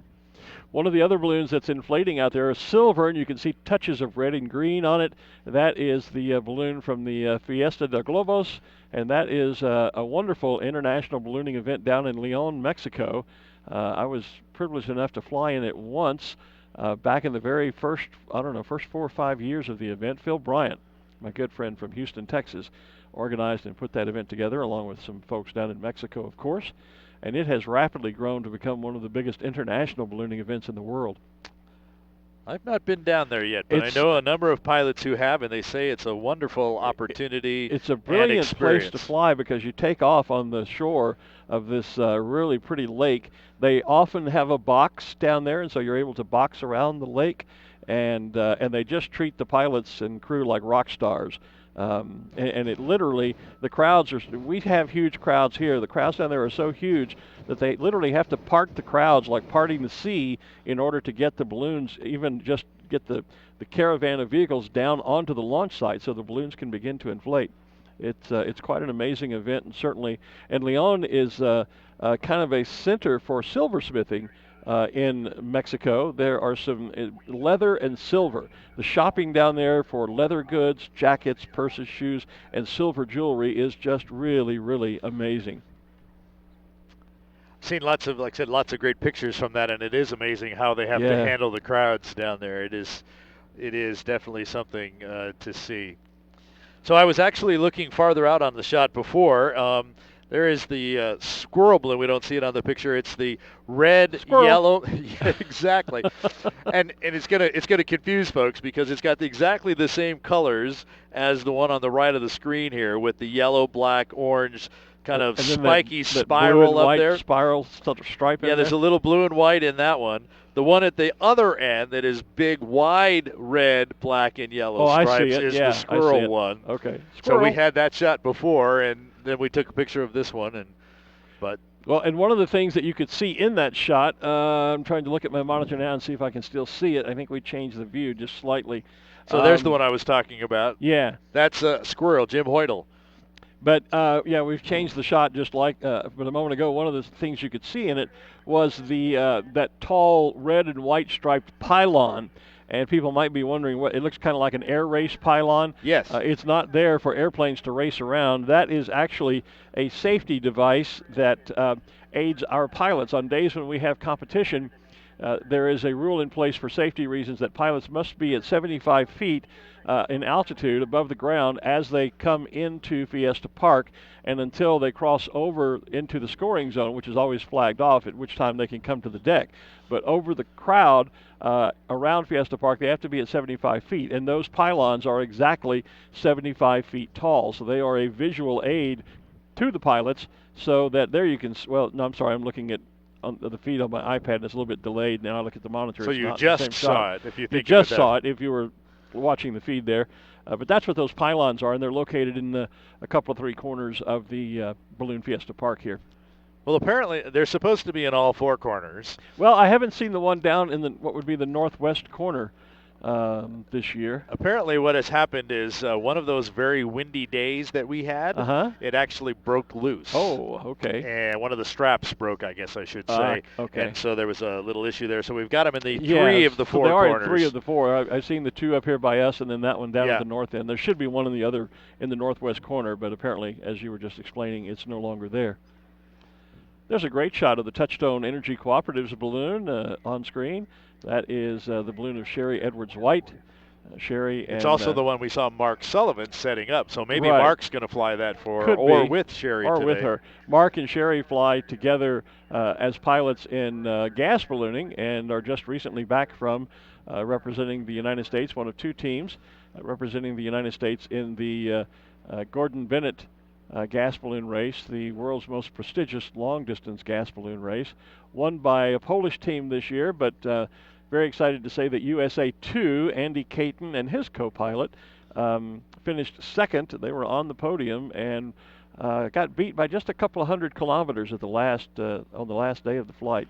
So Matt Hurst has taken Captain A aloft, the red, white, and silver. Well, silver, more red, silver, and white. Silver, blue, yeah. Yeah, with the silver stars there. So again, that's Matt Hurst with Captain A getting off the field on the west side. And just beside him, where he launched, is the Friendship balloon that we were talking about just a moment ago, standing up from Ultra Magic, the blue and gold globe balloon. And here goes our balloon with the blue and white, that jagged spiral we were talking about a few minutes ago. Just had a shot of someone standing on top the U-Haul trailer truck down there. What a great view that is. Yeah. I'm not exactly sure where that is on the field. If you can't be on the rooftop studio, climb on the top of the trailer. Why not? There you go. Hey, trust me, in the 30-plus years that I've been announcing ballooning events, yes, I've used the bed of my pickup truck as a stage. I've been on top of Winnebagos. I've been in cherry pickers. I've been in much worse situations than the wonderful rooftop studio we're broadcasting from here. Well, I've worked pretty hard, and we've gotten a lot of the Balloon Fiesta folks to work with us to be able to make this a nice, comfortable place to be. It is, and the new chairs are just to die for. This is the best set we've had this being my 29th year. This is the best set we've ever had up here, and thanks to you and all the folks at Fiesta who put this together for us. It makes it quite a comfortable place to broadcast from. Out on the balloon field, that orange balloon you see, there's the friendship balloon we were talking about, the Ultra Magic globe balloon. Right in front of it, that orange balloon with the black, white, and silver diamond shapes in it, that is Nick Donner. Nick is a 5-time U.S. national champion as well as a world champion. He and his younger brother Chase, both national champions and top-notch competitive pilots. Just beside him, you might just make out the yellow balloon with the red and blue stripes on it there. That would be Ken Drawn. Ken is here out of the great state of North Carolina. I can also see out on the field Bill Adler. Billy here from Longview, Texas, in his balloon called Bill's Turn. It is a balloon that has broad stripes of green, yellow, red, and blue going from the bottom up to the top. And over by the Cannon balloon, one of the, looks like that's one of the Wells Fargo balloons that is cold inflating now. The Festival de Globos balloon is also standing up, that silver balloon with the green and red accents. There it is on the screen that we were talking about earlier, representing the great festival down in Leon, Mexico. So row K is where all of our international pilots were scheduled to launch from this morning. Oh, today's Flight of the Nations. How did we forget that? Well, I've mentioned it a time or two. Well, I must have been daydreaming because I didn't hear you mention it. And we certainly didn't mention it when we signed on, so. So and I'm not good on my flags. So the orange one, the spiral jagged orange, black, with the blue and white in there as well. It has an international flag on there. The banner went around just a little far before I caught it. I can't see enough of the flag at the moment. But that makes sense with the Leon, Mexico flag and we balloon here. And so and the Ultra Magic team from we should explain the Flight of the Nations, if you're not familiar with it, ladies and gentlemen, on Wednesday mornings. I'd completely forgotten that. We have one balloon from each of the countries that is participating, that has pilots participating and flying here. They are actually usually the first to launch on Wednesday, which is our International Pilots Day. And we launched one balloon representing each of the countries that is participating, and they typically fly their national flag off the balloon as they're doing so. It's Flight of the Nations, and completely forgot about that in all of the concerns over weather. Can you read that banner number?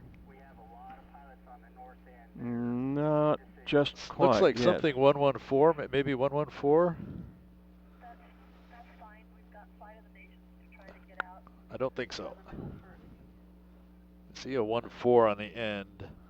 Are you looking at the friendship balloon, or? Nope, the one behind it, the orange and yellow. One? Oh, no, I can't see the number on that. I was looking at the Ultra Magic balloon, trying to figure out which flag that is. That is on the balloon. I can see some red, white, and blue. I know it's not the French flag. On the Ultra Magic, or is that the banner? It might be the.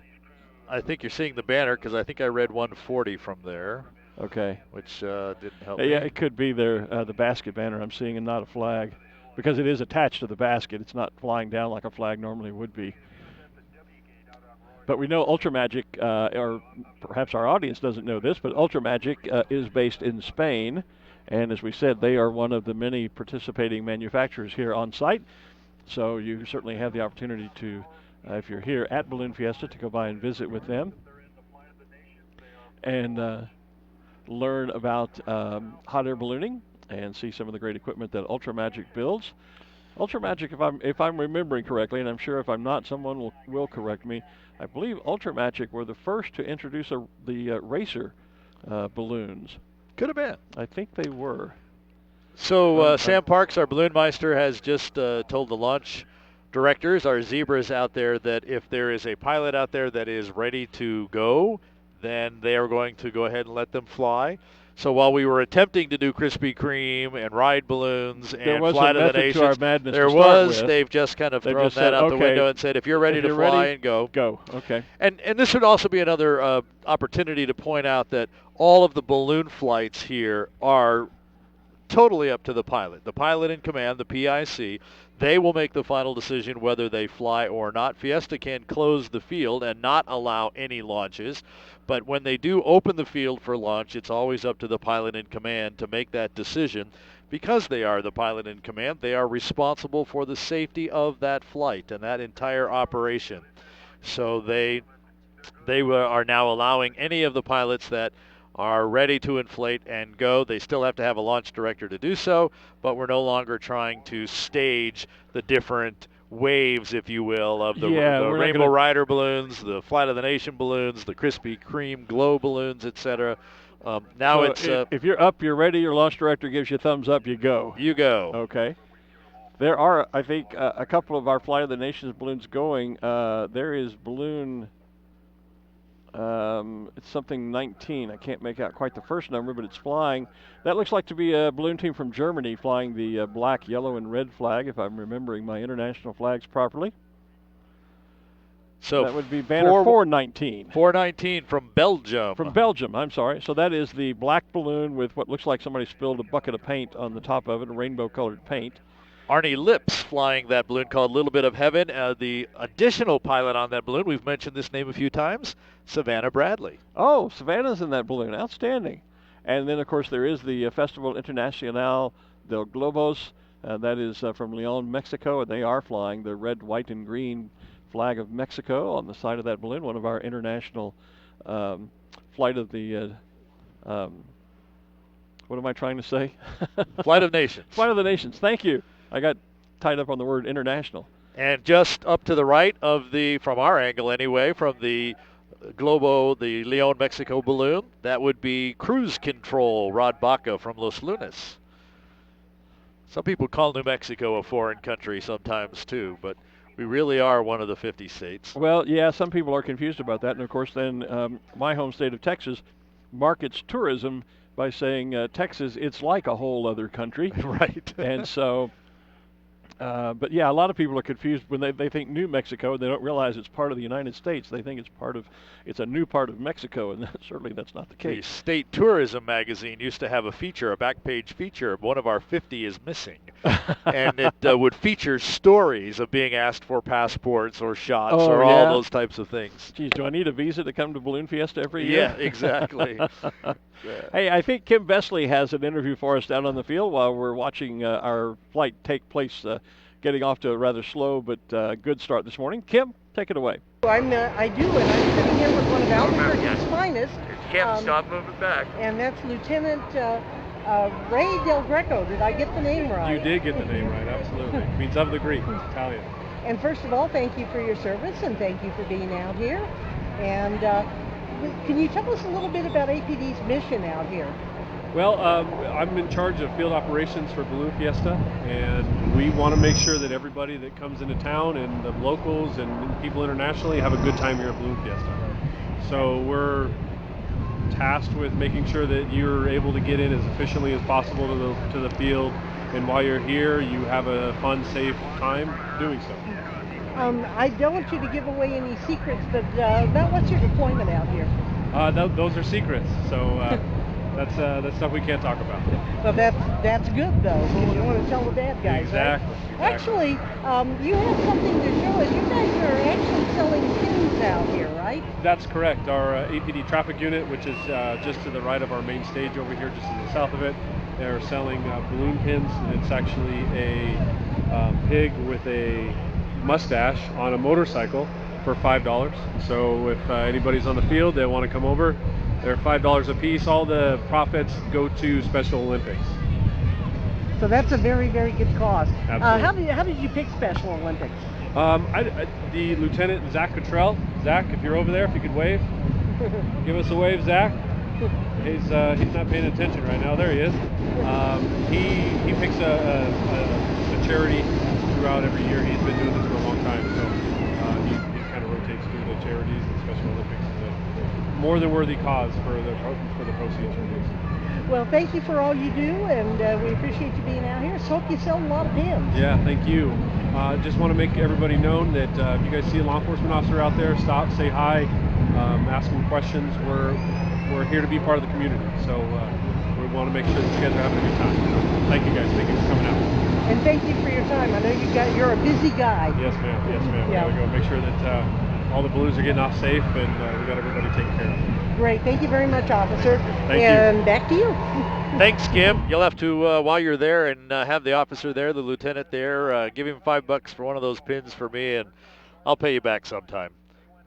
So a few moments ago, we saw the Neshoni balloon, the yellow-red with the Kachina on the side of it, but carrying off the flag of Ireland with Malcolm White on board. So Neshoni Gallop, so a balloon from here in New Mexico, even says New Mexico on the skirt, and being flown by Malcolm White from Ireland. So we are starting to get a few more balloons into the sky. I see one of the Wells Fargo balloons, the regular shaped balloons going off. That could be Beth Wright Smith flying that, although there are a number of pilots to fly the Wells Fargo balloon. Let's see if I can get my binoculars and see if that's her in there. And it is Beth flying the Wells Fargo balloon up there. As a number of the balloons take off, and they're moving to the northwest, which if they get a little more west, that would be a great location. There's the Wells Fargo balloon on our screen there. I see the balloon that I get to fly throughout the year, Sandia Sunrise 2. You're not going to make it out on the screen there, but it is. I see them out there. We've keep watching for them. Barbara Fricke and Peter Cuneo. Peter Cuneo doing the flying duties this week, but I get the opportunity to fly that occasionally, and I certainly appreciate the opportunity to do that every chance I get. One of the Hartzell balloons has taken off from the south end of the field here. The black and white checker racing stripes across the big blue with the white stars. This one happens to have little silver linings around those stars, and if I look with my Canon binoculars, I can spot that would be Joe Hartzell in that blue and white with the black checkers around racer that has taken off from the south end of the field. I'm hearing that a number of the balloons are standing up, but are not planning to fly. That's what we're hearing from over our officials radio here. And on the, so there's Remax and a couple of other racers there. Many of them are standing up and will give us a little static display. Others will decide to fly. Out on the far north end of the field, mostly silver with some teal at the bottom and purple blocks in between. If you're close, you might identify that there are a series of little black cats going around that balloon. That would be Cat Sass. Michael Lavoie from Arizona City, Arizona, flying Cat Sass on the north end of the field. There it is right there on our feed. Great job, guys. Probably the very newest balloon to be here at Balloon Fiesta. Taking off just to the left of Cat Sass there, and there it is. Almost all yellow with the black mustache on it. That's Zarek Wells. The name of the balloon is Guilty. That balloon arrived in Albuquerque from the factory last Wednesday. So it showed up. It's been here less than a week. This is its this would be its 8th day. They inflated it on the Thursday morning of last week. And the idea behind that balloon is there will be another balloon coming in the sometime future that will be all yellow with a different icon on it, and it will be innocent. So this one is Guilty. Zarek Wells flying that one for us. So the different shapes, that is also a racer shape, if you will. The more cylindrical shapes give the pilots a little bit more stability when they go up fast or descend fast. We're looking at Nick Donner that we talked about before, the orange one with the black and white kind of pattern along the side there. Those racer balloons, because they're more cylindrical, have the ability to go up and down faster without distorting the sides of the balloon. And so many of our serious competitors fly that particular shape of balloon, that particular style, in order to be able to more quickly maneuver things. So I see another one of the racers kind of popping up underneath Nick there. He's not really underneath, it just looks that way. It's got the little yellow top followed by the blue and the red, and when we get down a little bit farther, we'll see it's diamond or kind of diamond squares, links, putting those pieces together. And let's see if I can pick out who that is. With 550 balloons here, and of course 4,000 in the U.S. and everywhere else, it's sometimes difficult to remember who they are, but that one I've just been talking about is called Extremely Contagious. That's Ken Drawn from Burlington, North Carolina.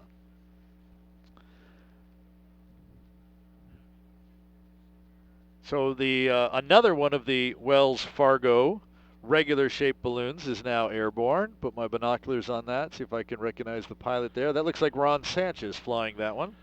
It's really nice that pilots wear the same clothes or hat on a regular basis, so you get a little piece of that, you know. Yeah. Beth was kind of short in the, you know, so we pictured her there, and Ron's a stocky guy, always seems to wear a red jacket, so that's how I can tell who's flying which Wells Fargo balloon there today. You go. I wish we could figure out a way to tell the Hartzels apart. They're inflating, but without banner numbers, we haven't really come up with a method of finding out who's in which. Well, the one took off already, okay. And I put my binoculars on it, and that was Joe. Okay. And it did have the silver outline around of the stars. Yeah.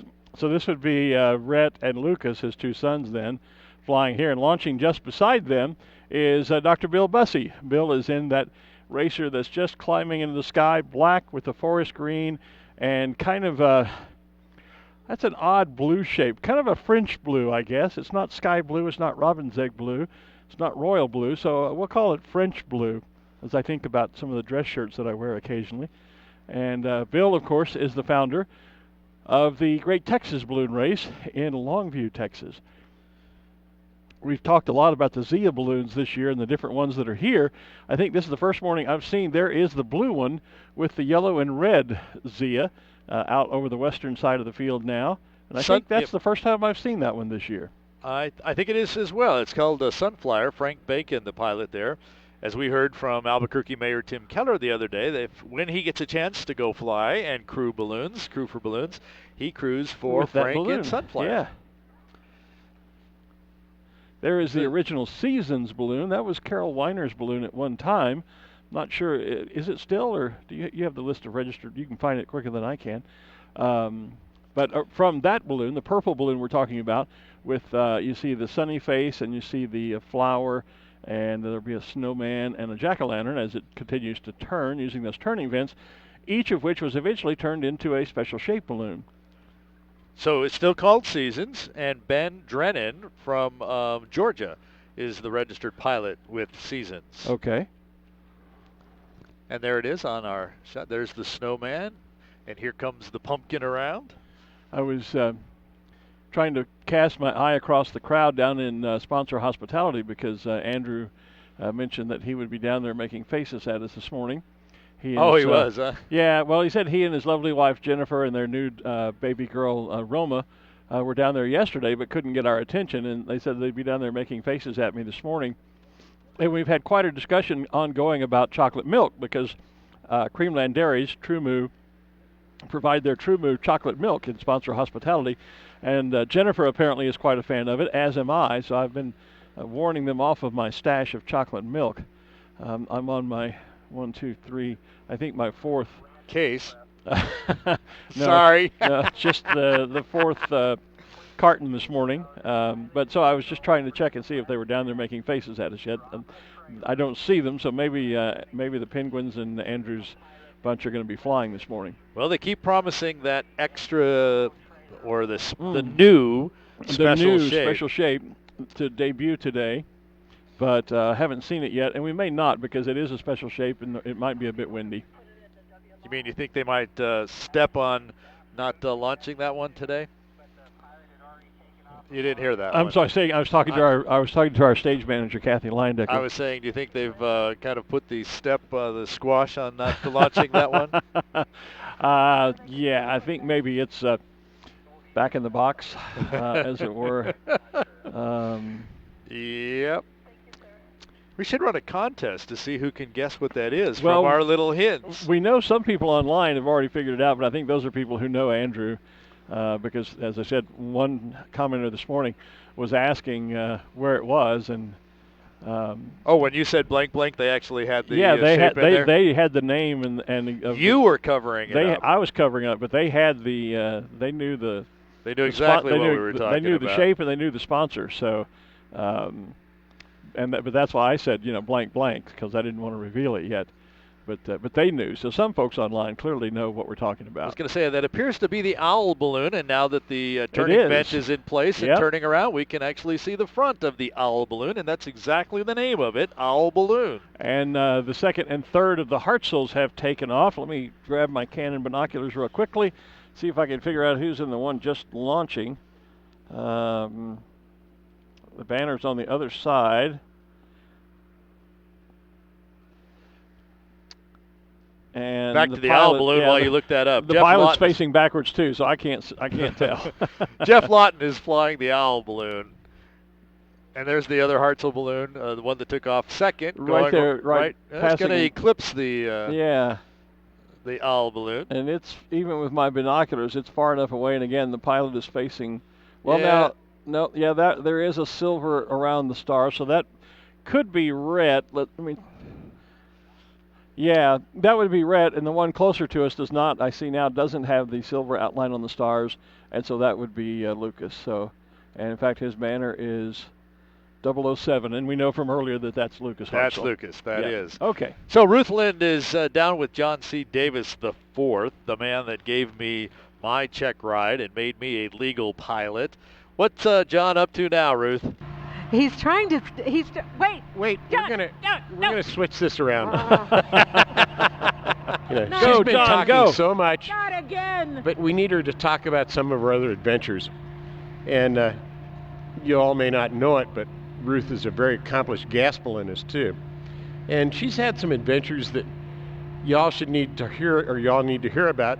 One of them involves a pig farm. Would you like to tell us about that? Not really. The pig farm. Carol and I took off out of here in 2004 in the America's Challenge gas balloon race. And when we were over Texas, we found ourselves in the middle of a supercell thunderstorm. It was pretty intense. We managed to bring the balloon down, and when we were trying to land, we had a malfunction. There were power lines coming up, so we had to go over the side. We did. The balloon went away, and we found ourselves in the middle of a 50,000-acre secure hog farm in the sheep pouring rain. So we made our way out of the hog farm in the mud and the corn and the screaming pigs, and it took us at least 2 hours to find humans. And then they weren't real happy that we were in the middle of their secure hog farm. So we had to resort to whatever means necessary. Without any ID. No, we didn't pack. We went over the side. I think we were wearing pajamas at the time because it was like it was nighttime, whatever. So we finally found somebody, and he started giving us a hard time about being in the middle of a secure hog farm. So our defense of the secure hog farm was something, but not exactly like, gas balloon, thunderstorm, railroad malfunction, hogs, lightning. And he said, okay. So we ended up, after a long story, we finally got reconnected with our balloon, and we found it, 3 months later, John? I think you and 3 months later. J.D. Huss and Matt Guthrie and Dick Butterfield, anyone else, went down to retrieve it. And all of our belongings were intact, and I have to give a shout out to our sponsor, Canon, because I had a Canon camera in the basket with me that day. And when we were up in the thunderstorm, I was taking a lot of pictures because I really thought that was the end, and I wanted people to know what happened to us. And when I got the camera back, it was encased in ice in the middle of a field in the winter in Dalhart, Texas. And every single photograph on that camera was usable. I changed the battery, and I'm still using that camera to this day. Wow. Yeah. Wow. So Ruth, what was so special about the hogs that they needed to be secure? Well, I don't know, because, all the hog barns that we went by trying to get out of this place, they were screaming their heads off, and I thought, they don't seem very secure to me. Like, give those guys some Quaaludes or something. I mean, really. Oh, goodness.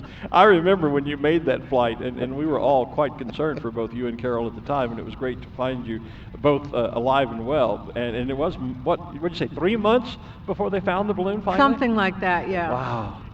Yeah. Hey, but we got it back, and the basket was usable, and we built a new envelope, and the next year John and I went and flew that envelope again, and we wanted to do a test flight. But that's another story for another time. Well, and John... I'll give you the punchline, though. The punchline is, at the end of that test flight in the morning when we were trying to land, John had been sleeping, and I woke him up. I always like to fly to be the PIC at night, and I woke John up, and we knew we were going to land. I said, John, guess where we are? Dalhart, Texas. Again. Oh, no. Hey, I don't want to steal John's thunder, but, John, Ruth is also an accomplished journalist. She was my predecessor as editor of Ballooning Journal. In fact, yes, she handed is. over the pages of the journal to me and was kind enough to host me at her home for a little bit of OJT at the time. Ruth, I know I've had some great adventures as the editor and covered some great stories. I know you did. What story stands out from the 12 years that you were editor of Ballooning that you got a chance to cover? What one story? That's really tough. Like you, I loved going to the Malcolm Forbes Chateau to cover those events. Oh, yeah. That was so much fun. And the Forbes team graciously gave me one of their balloons to fly. So I think one of the fun stories was I was flying the King and Queen of Romania at the time in my basket, and we landed in some farmer's field in Normandy. And I'll tell you what, the Queen of Romania is one of the fiercest pin traders I've ever met in my life. She was great. That's awesome. That is awesome. Thank you, John, for stepping in. Thank you, and little did we know that her skill included being a TV reporter. Absolutely, and we're learning new things about Ruth every day, so that's cool. And if Ruth is tied up with the gas balloon event next year, maybe we can put you on the mic down there, John. Great idea. Yeah. Stay tuned for next adventure. Okay, very good. And I have to agree with Ruth about the Mogulfi, about Malcolm Forbes event. My great experience there is I got to fly with John and Roy Sachs. Jean and Roy Sachs, and we landed on a little Frenchman's farm, and there were like 8. Jean and Roy are from Belgium, and their father Jean, and their whole crew, they were all from Belgium, and so we were all sitting around this farmer's table after having landed and packed up the balloon, drinking Calvados, which is a liqueur made from the apples in the Normandy region. And it became obvious, though, to the Frenchmen, they could all speak French, and I couldn't speak a word of it. It became obvious that I wasn't involved in the conversation. And when the team explained to him that I was American, he excused himself and came back into the room and handed me this wonderful little booklet. What I finally figured out it was a souvenir program from that year's Normandy D-Day beach invasions ceremonies. Wow. And I treasure that to this day. Goodness. Great experience flying over at the Malcolm Forbes event. Alrighty, so we'll get back to trying to call out some of the balloons that we have inflating here. Thanks, John. Thanks, Ruth. Yep, thank you very much. And I suspect John will be coming back daily. He's getting a kick out of this. He's becoming a regular, yeah. I was going to say, we ought to just sign him up for Balloon Fiesta Live 2019 while we can. He's liable to send us a bill. I was going to say, get that man under contract. Yeah, I don't think he's going anywhere. He talks about showing up for the very first balloon rally in 1972 to kind of see what this thing was about, and just one of those 20,000 spectators that showed up out there. And next thing you know, he got involved with a few other guys and the gals, and they bought a balloon, had a little club, and he's been ballooning ever since. Well, and I've told the story before this week. It was some years ago here at Balloon Fiesta when I was not essentially necessarily on board with a lot of what the BFA was doing, which is odd because I've now been working for the BFA for 18 years. And John and his late wife Carol pulled me aside and said, you know, kid, you can either be part of the problem or you can be part of the solution. If you don't like what's going on, get involved and change it. And I did. I ran for and was elected to the board of directors, served a term of 3 years on the board. And then when Ruth retired, I applied for and got the job as editor of Ballooning Magazine. And I've been doing that for 18 years now. And so it's in large part to that sort of, it's kind of like they took me out behind the barn and had a talking to. And it was in large part to John and Carol and that discussion that day. And I thank them forever for that. Dr. Pepper right here in front of us, and on the screen I see the, oh yeah, I was going to say that's the Colorado balloon, but it is not the Colorado. No, it's not, but that's one of those balloons that I'm thinking, oh, I know that balloon. I see it here every year, and I can't call it to mind.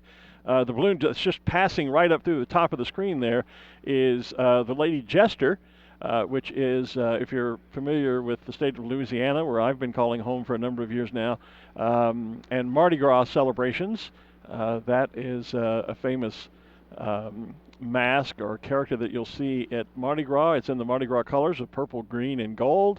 And originally that was the balloon of our good friends Carson and Martha Lane, who've kind of gotten out of active flying. They've retired, sold the balloon, and I don't have it in front of me. I'm not sure who the new owners are and the new pilots are, but that is a really fun balloon. And I got stuck on trying to find that other one. Okay.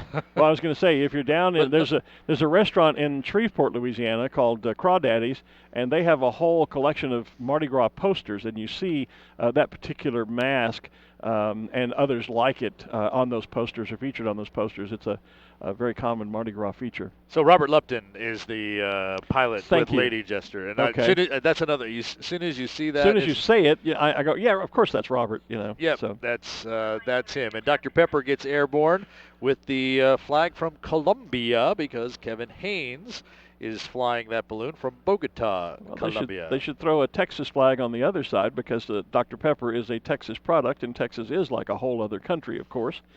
I think we went there before. Hey, Jonathan Wright is in the sky, and he's another one of these guys that has two balloons like Dale Wong that are identical. He has a racing balloon and then a round balloon. I'm talking about the balloons that are kind of a sky blue, robin's egg blue with darker blue and red accents on it, and I'm guessing Jonathan's probably flying the racer. That's the one he flies in competition at events like Longview, Texas. But it's interesting because they launched almost side by side, and they're going off in two different directions. And Tommy Wright is flying. Tommy's flying the round regular balloon? shape, okay. The round one. Yes. All right. But they are. I mean, look, Tommy's going from the yeah. corner off. He's going off to the northeast, while everybody else is going off to the northwest. So there must have just been a wind shift because I see the racer below Tommy Wright in the balloon we've just been talking about actually starting to head off a little bit northeast as well. The one with the yellow and blue spiral around the center of it there. And you know the original winds at 5:22 this morning actually had us at the low level going to the northwest and then swinging quickly to the northeast. And this is just backwards of that. Yeah, that's unusual. Well, and at 5:22, I was stuck in traffic on 2nd Street, I believe. I might have been on to. No, I wasn't on Alameda yet. I was still out on 2nd Street at that time.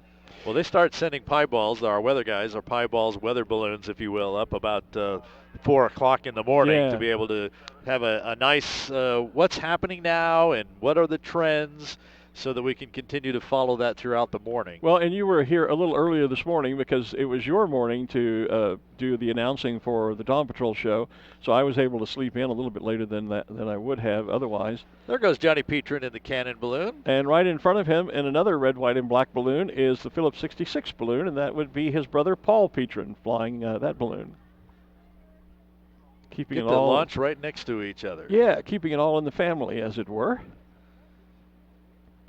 Now there goes, we've talked about Steve Jones a couple of times in the competition, flying his little balloon that is yellow with the kind of an orange, a faded or graduated orange checkerboard pattern around the bottom. This was Steve's balloon at one time, and again, I'm not sure that he's still flying it.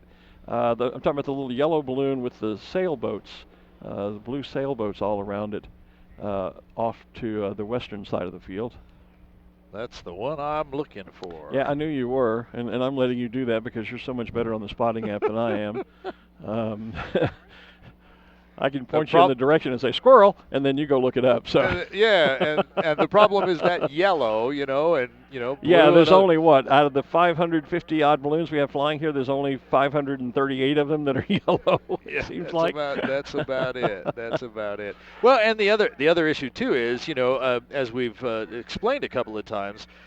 Many of these pilots either change balloons or they have multiple envelopes. They bring a second balloon perhaps. Yeah, whether they fly the racer or the regular shape, whatever. And Fiesta has only asked them to provide a picture of the balloon that they're going to fly primarily. Right. And so sometimes that secondary balloon doesn't get there, and that's how we're having to spot it by see what the balloon looks like and look for its picture, basically. For the ones we don't remember. And actually, I haven't seen that yellow one with the blue sails fly this week yet. I have not either. So I think that's one of those secondary balloons. And it may well be. And it was Steve Jones' primary competition balloon for a while until he got the newer one. So I'm guessing that might be Steve simply flying a secondary. We're going to fix that, by the way, for next year. A backup balloon, perhaps.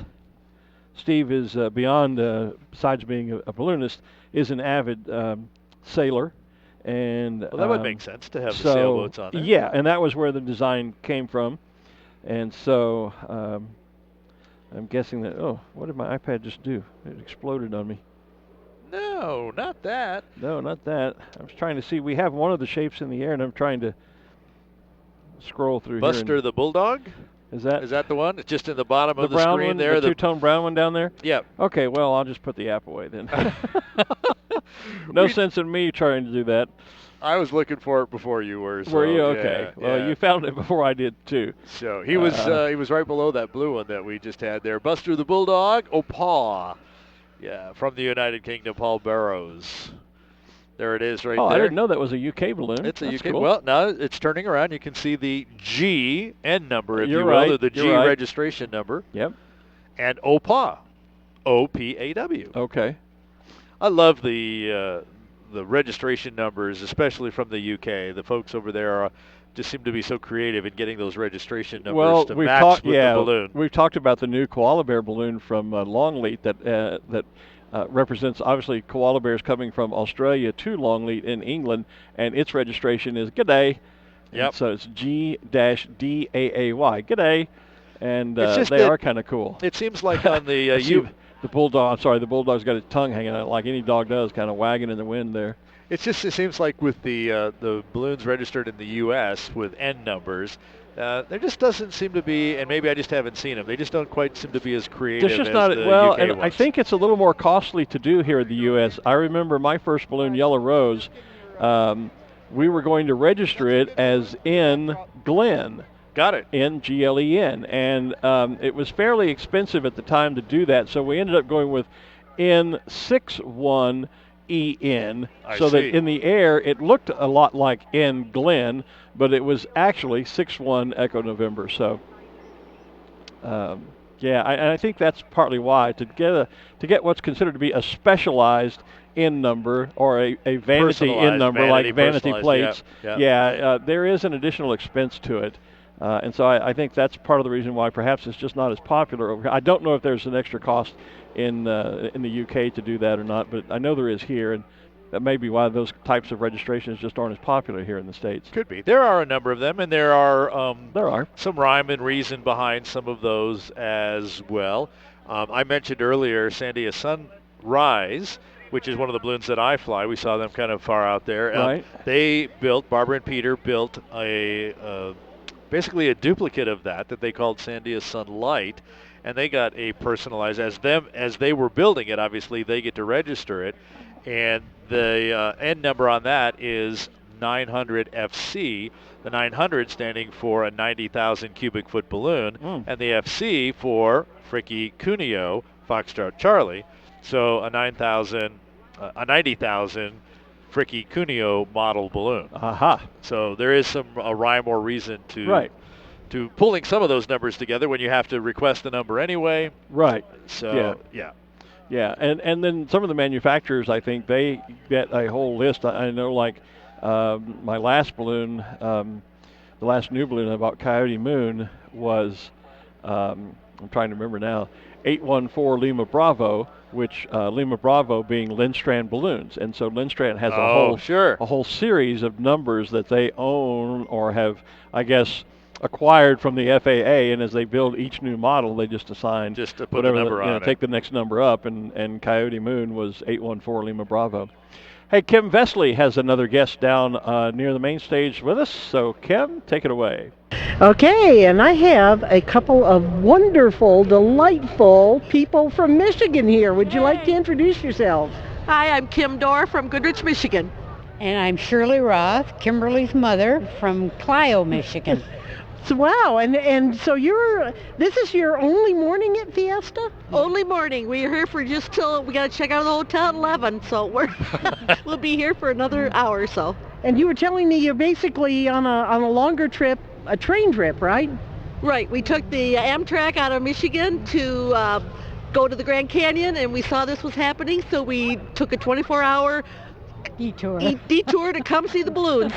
Well, I'm so glad we were able to get some balloons up for you. What do you all think? Oh, we have a little bitty one with 11 balloons in Michigan, so this really is something. It's awesome. It's just awesome.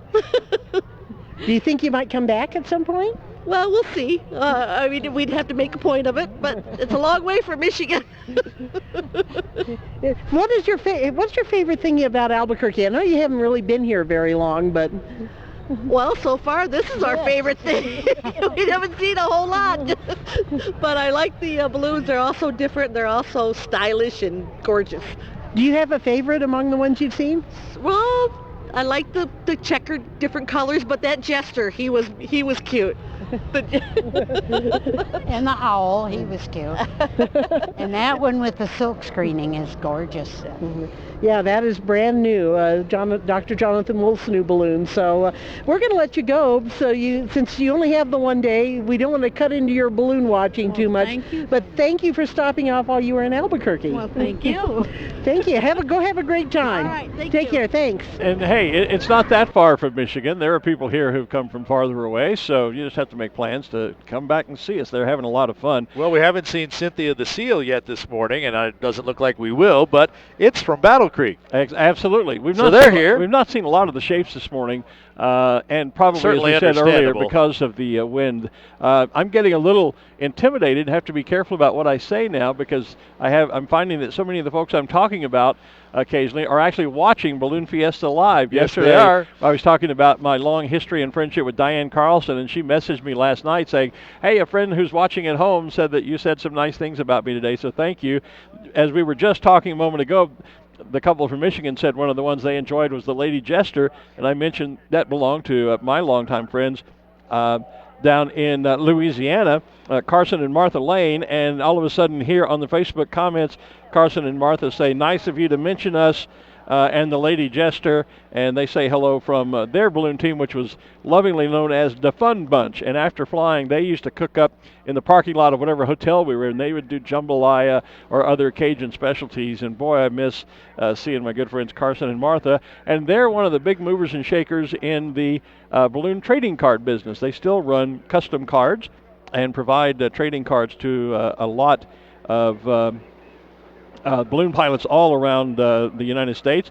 And then I talked about my balloon Coyote Moon and 814 Lima Bravo, and the current owner, who I won't put his real name out, but he goes by Bob Square Dancer, he sent a hello in the comments on Facebook. So I guess I have to be careful about who I choose to talk about now. You never know who's for fear there might be lurking. pushback on Facebook. Well, a few minutes ago we saw the Van Gogh balloon up in the sky. And Colby Jones, who's a good friend from out in the Carolinas, has been watching, and he said, hey, there's Van Gogh. So he's been watching a lot too. Hi, Colby. Well, yes, piloted by Herman Kleinschmidt, and on the feed, hey, there's my dad flying. I saw that, yeah. Flying the Van Gogh balloon. So even Dad from Netherlands can't escape. Well, and Donna Wiedeker gave us a shout out, and of course we were talking with her mom and dad, Bobby and Matt, who was one of the original 13 pilots here at the very first Balloon Fiesta. Ruth had an interview with them the other day, and Yeah, so there's all kinds of folks. We never know who's watching, and suddenly they take us to task if we say something wrong, and they've been very complimentary when we've said something right as well. But yeah, I'm feeling a little intimidated. Got to be careful as I choose my words from here on out. Well, we were kind of anonymous before when we were just a voice on the PA system. We were in the super secret announce tower. No one knew where we were. Or even who was talking. Or who was talking. You've probably heard this as well. Sometimes people even say, I couldn't tell the difference between Glen and Art sometimes. Well, and I don't know if you've heard this a lot, but I hear a lot how much you remind people of my previous partner, Tom Rutherford, which I would take as a great compliment. Well, thank you very much. That is definitely I do. an honor. Especially the first year you worked with me, I heard that a lot. I thought, boy, they said, man, that guy Art, he is just like Tom Rutherford. So, yeah. But we do have to be careful. We've gained a certain amount of notoriety that we didn't used to enjoy. Well, and our names are there, and folks are able to go back and watch it again. It's not that fleeting moment across the PA. Now it's there so when online when we really forever. Screw up, they can watch it in perpetuity. Is that what you're saying? They will. They'll probably go clip that little piece and repost it. And it'll end up all over the world in social media. It'll go viral, and we'll have to change our names. We'll have to go back to the day, I don't want to. I was going to say we'll have to go back to the day when we were in radio and used to use air names. Yes. Instead of our real names. Well, some of us still do. Some of you, yeah.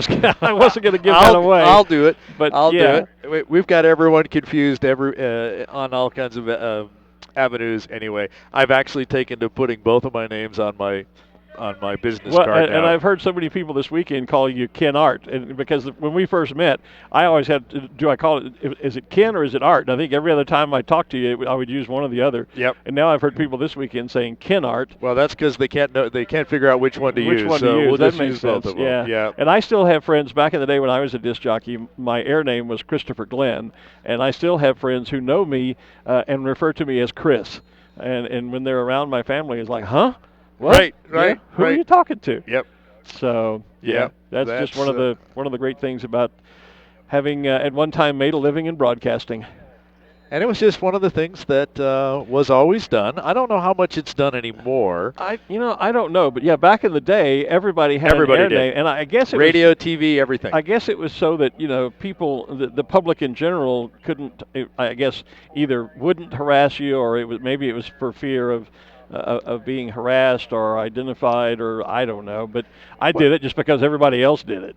And to some extent, sometimes you made up a name to use on the air because it had a better flow to it. It was easier remembered, and it's not whatever. I don't even want to make one up, and that's a very good point, because I remember I actually sent demo reels out when I was trying to move up in the industry to different jobs, and I sent a demo reel to KIRO, which is up in the Northwest in Seattle, as I recall.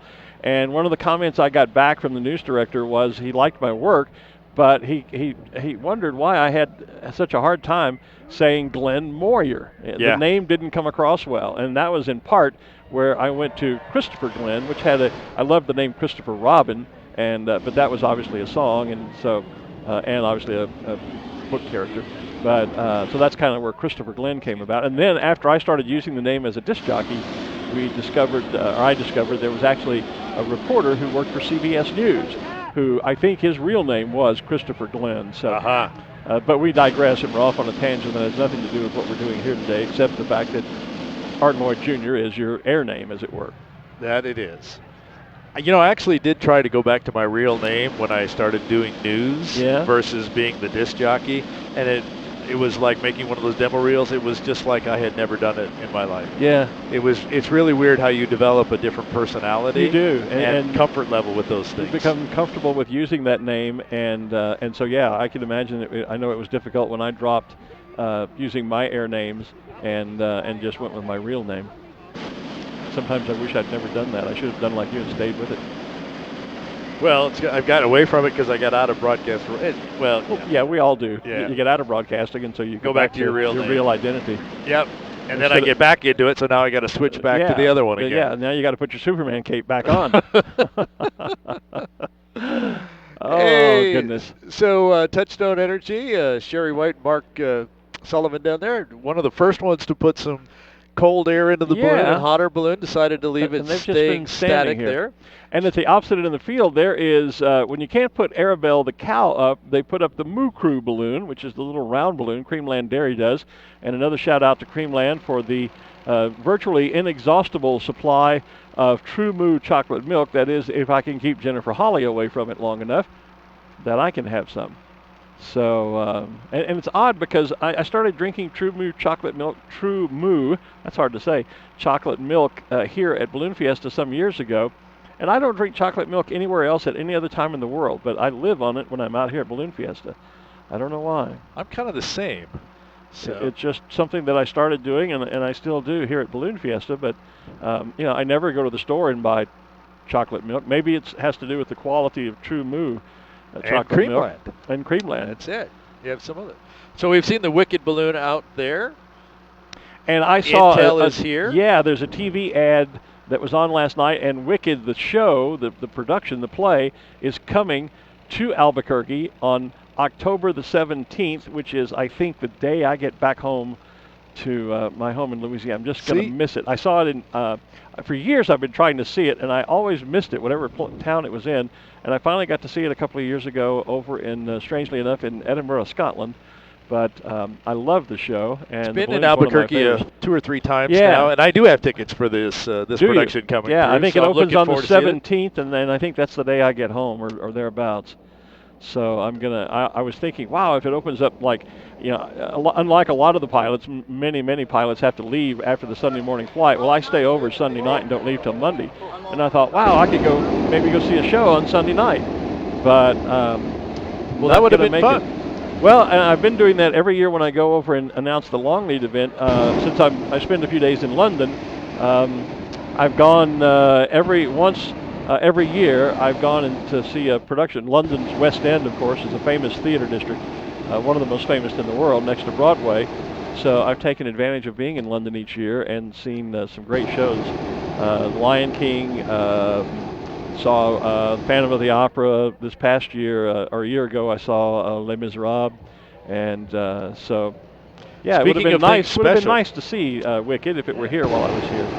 Speaking of things special, Bill Baker is standing up Osito, which is the Bimbo bear over on the east side. We've got a great shot of looking. We had a great shot looking right up inside the balloon there. We're back at that time there of day it is. when my monitor goes black because of the sunlight. I just can't see what's on the feed anymore. So a great shot up there. We talked to how the other day about how many of the special shapes really are a regular shape inside the balloon, and then you have all those different appendages. So the top of the hat, the ears, the nose, those kinds of things in there. But actually, in the shot there, you can actually see very nicely the round balloon with then the hat on top. With the Baker's hat on top. With the Baker's hat. Oddly enough, with Bill Baker as the pilot. And the Wonder Balloon. Right? Yeah, and there's Chris and Amanda Sabia in the Wonder Balloon. They generally, Wonder Bread usually sponsors a photo contest out here, and so if you're posting photos of that balloon, you might want to use the hashtag #SpotTheWonder. I'm not positive they're having. I should have asked. Amanda was up just yesterday or the day before trading some pins with us, and should have asked then if they were doing that. My good friend, in fact, one of our volunteer camera operators earlier this week, Joey Scarpinato, I think won the contest the first year they did that here at Balloon Fiesta. Ruth Lind has someone to talk to for us. Ruth? I do, and this is really extra fun for me. While we were waiting to go on air, this is Steve Fowler from Albuquerque, and Steve and I are fellow members of the Porsche Club of America, and our good friend Harry Season on the Fiesta Board of Directors was just telling me that Steve is an autocross racer. I used to be. Tell us about autocross racing. How exactly does that work? Well, you find a big parking lot or airport is a good place to do something like that, and lay out a course defined by typically rubber cones or pylons, and then the idea is to compete, go through that course as quickly as you can, and then fastest time of the day wins. Well, there you go. Now, you were telling me that you live here in Albuquerque, but this is your first Fiesta. Is it what you thought it was going to be like? Well, yeah. I've seen it on TV a bunch, but this is much better. To see it in person and get up close to the balloons and see all the action, it's fun. That's great. Thank you so much for joining us, Steve. Back to you guys. Thank you. Thank you very much, Ruth. Good to hear that. The launch officials have now told us that they have just closed the field to launches. Okay. So there may be some more, and will allow the balloons to stay in a static display here. But the last 2 balloons off, as you describe it, black at the bottom, drop the paint off the top, the multicolors coming on down. Those should be the last balloons to get in the air this morning. Well, and we do still have a few inflations underway, especially down in the northeast corner where a lot of the shapes are. Yoda's down there. Yoda's there. He just stood up.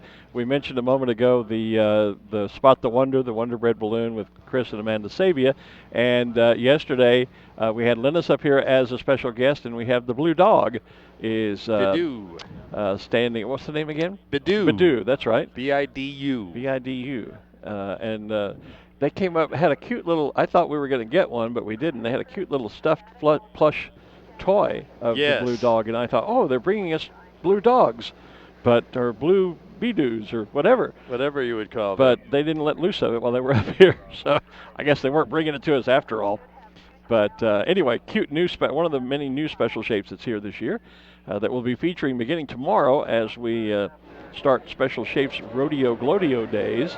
But we've seen a number of the shapes already this year, and that's one of the new ones, the new little blue puppy dog. And there he's slowly but surely climbing, getting upright, and taking on his true shape.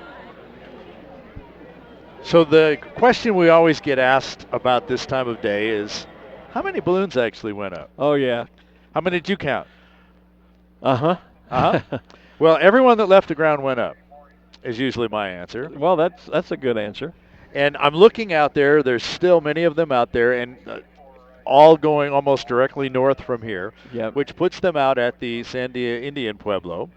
Unless they go long distance Unless and they go keep all the way going up to Bernalillo. Yeah, they can. But that, if you look at the map, the Pueblo is quite an extensive area. It is, yeah. And there's nothing wrong with going that direction. Balloon Fiesta and the Sandia Pueblo have a great relationship here.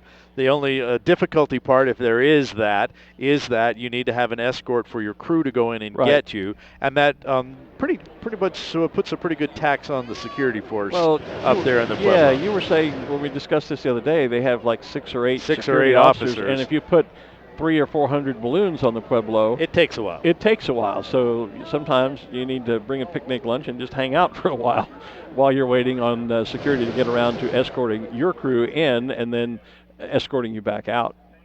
But they're going to be out that direction. The seems like the direction to the west, to Rio Rancho or Corrales area, kind of went away, didn't it? Kind of went away. Yeah. And so kind of a one direction from south to north, which in itself is kind of unusual. Normally we have drainage winds here that come from the north to the south. Yep. So balloons will fly from the field over us down into the city, and if we have our box working, they would go up high and go back to the north. But what's happening here, the winds are just too strong from the south to let that drainage set up. And usually, obviously, we were on a bit of a long weather hole this morning, and so normally we fly earlier in the morning, and so by the time the balloons are landing, those drainage winds are still in the mix, as it were, and so balloons can still at low level travel north to south, and as you say, box and come back to the field or come back toward our location at least to land. It's rare that that wind goes away entirely and the southerly prevailing winds take over, which is what's happened this morning, and so all the balloons are just being pushed straight out to the north from us. So again, those that are on the field will not be allowed to launch. They'll continue their static display for as long as the pilot feels comfortable, and then they'll be deflating those balloons here on the field, and that will basically conclude our on-field activities for the day. Yep, and there is no night activity tonight. The final night that we have off, as it were. We go back to 2-a-days tomorrow with the Special Shapes Rodeo Glowdeo Days, our rodeos in the morning, and we go back to competition, wherein tomorrow all of the Special Shapes and the Fiesta Flyers will be the ones that will be inflating here on the field, while the competitors will again be sent away from the park to find a launch site. We will launch the Shapes and the few Fiesta Flyers off the field first, and then open the field again for fly-in competition. And then tomorrow night, we go back to our evening glows. This time, Thursday and Friday night, of course, are the Special Shapes Glowdeos, wherein it'll just be Special Shapes on the field and glowing at night, and that's always a hugely popular event here at Balloon Fiesta. Tomorrow morning, also Kids Day, brought to us by KOB TV. Free goodie bags for kids starting at 4:30 just off the main stage. So if you're in town, do bring the kids by for Kids Day tomorrow. Absolutely. And, you know, you never know really what each day is going to bring. Just like we this morning got up and, you know, I went to bed fairly confident last night today would be a good day because the weather forecasters on TV were all saying, oh, the winds are going to be 4 to 6 miles an hour. It's green light. And I get here and I get a text from you driving in saying Dawn Patrol's canceled, no show, high winds. I'm going, what? Yep. So, yeah, and it's kind of that way. I don't know if you get asked this at the events you do, but I do. People always like, you know, now they say, well, what are you going, you know, what are they going to do tomorrow? Which direction the balloon's going to fly? And it's like, we don't know. You know, we make that Never decision. know till we get here. Yeah, and so this is one of those events where, as we've talked about, unless it's just absolutely storming to beat the band, you just have to come out and wait and see what the day brings us. We kind of, to use, I guess, the old phrase, we kind of play the deck that, you know, Mother Nature deals us. And we can't make a lot of advanced planning because we are so weather dependent, our flying activities and everything else. So we just have to see what we're given, what hand we're dealt, and then we do the best we can with that. And that is exactly the way that works. So I think, again, we just have a few balloons continuing to do a static display here on the field, but I think our flying is done as we can no longer launch balloons from the field here. Officials have closed it at 9:15. We got a couple of hours of flying in. Those that are out there are going to hopefully have a great, safe flight. We've talked about what's coming up the rest of the weekend here, so I think it's time to say good morning. Well, I would just add one quick thing, and that is to those of you that are watching Balloon Fiesta live, we haven't mentioned, or maybe you have and I just wasn't here, but don't forget that if you missed a part of today's show, if you didn't catch it from the very beginning and you were joining us late, and you can always wait, and not long after we sign off, it'll be archived and online available for viewing on demand, as are all of the previous days. So if you've just found out that this feed is here and are just joining us and starting to say, wow, that's what's going on out there in Albuquerque, well, you can actually go back and watch everything from the opening day if you so choose. And while we have published a schedule on that very same page of starting at 0600 or 645 New Mexico time, and even our evening events at 5:45. Right. Those, as you were talking about, are still weather dependent. Yep. If we put things on a hold, we may have a later start as well. Right. So that we don't just kind of talk about nothing forever. So just because you may log on and it says we're going to start at 6:45, we're not there yet, doesn't mean we're not going to be there. It doesn't mean we're ignoring you. It means, like today, we were on a bit of a hold. So rather than you just have to listen to us blether on and on about nothing, we just delayed the start of the broadcast. But if we're flying or if there's any kind of show going on here on the field, when the events are scheduled, we will be here on Balloon Fiesta Live. Just maybe a couple minutes later Just than the scheduled deal there. Hey, Kim Besley, Ruth Lind have been down on the field for us. And John Davis. Oh, yep, got to start adding him in here. Our credits are going to get longer than the show. You're right. Hey, and all the great folks at Windfire Productions bringing you the pictures and the audio and making all of us look and sound very good here as well. I'm Art Lloyd Jr. This is Glen Moyer. We'll be back to see you in the morning. Thanks, everybody. Have a good day.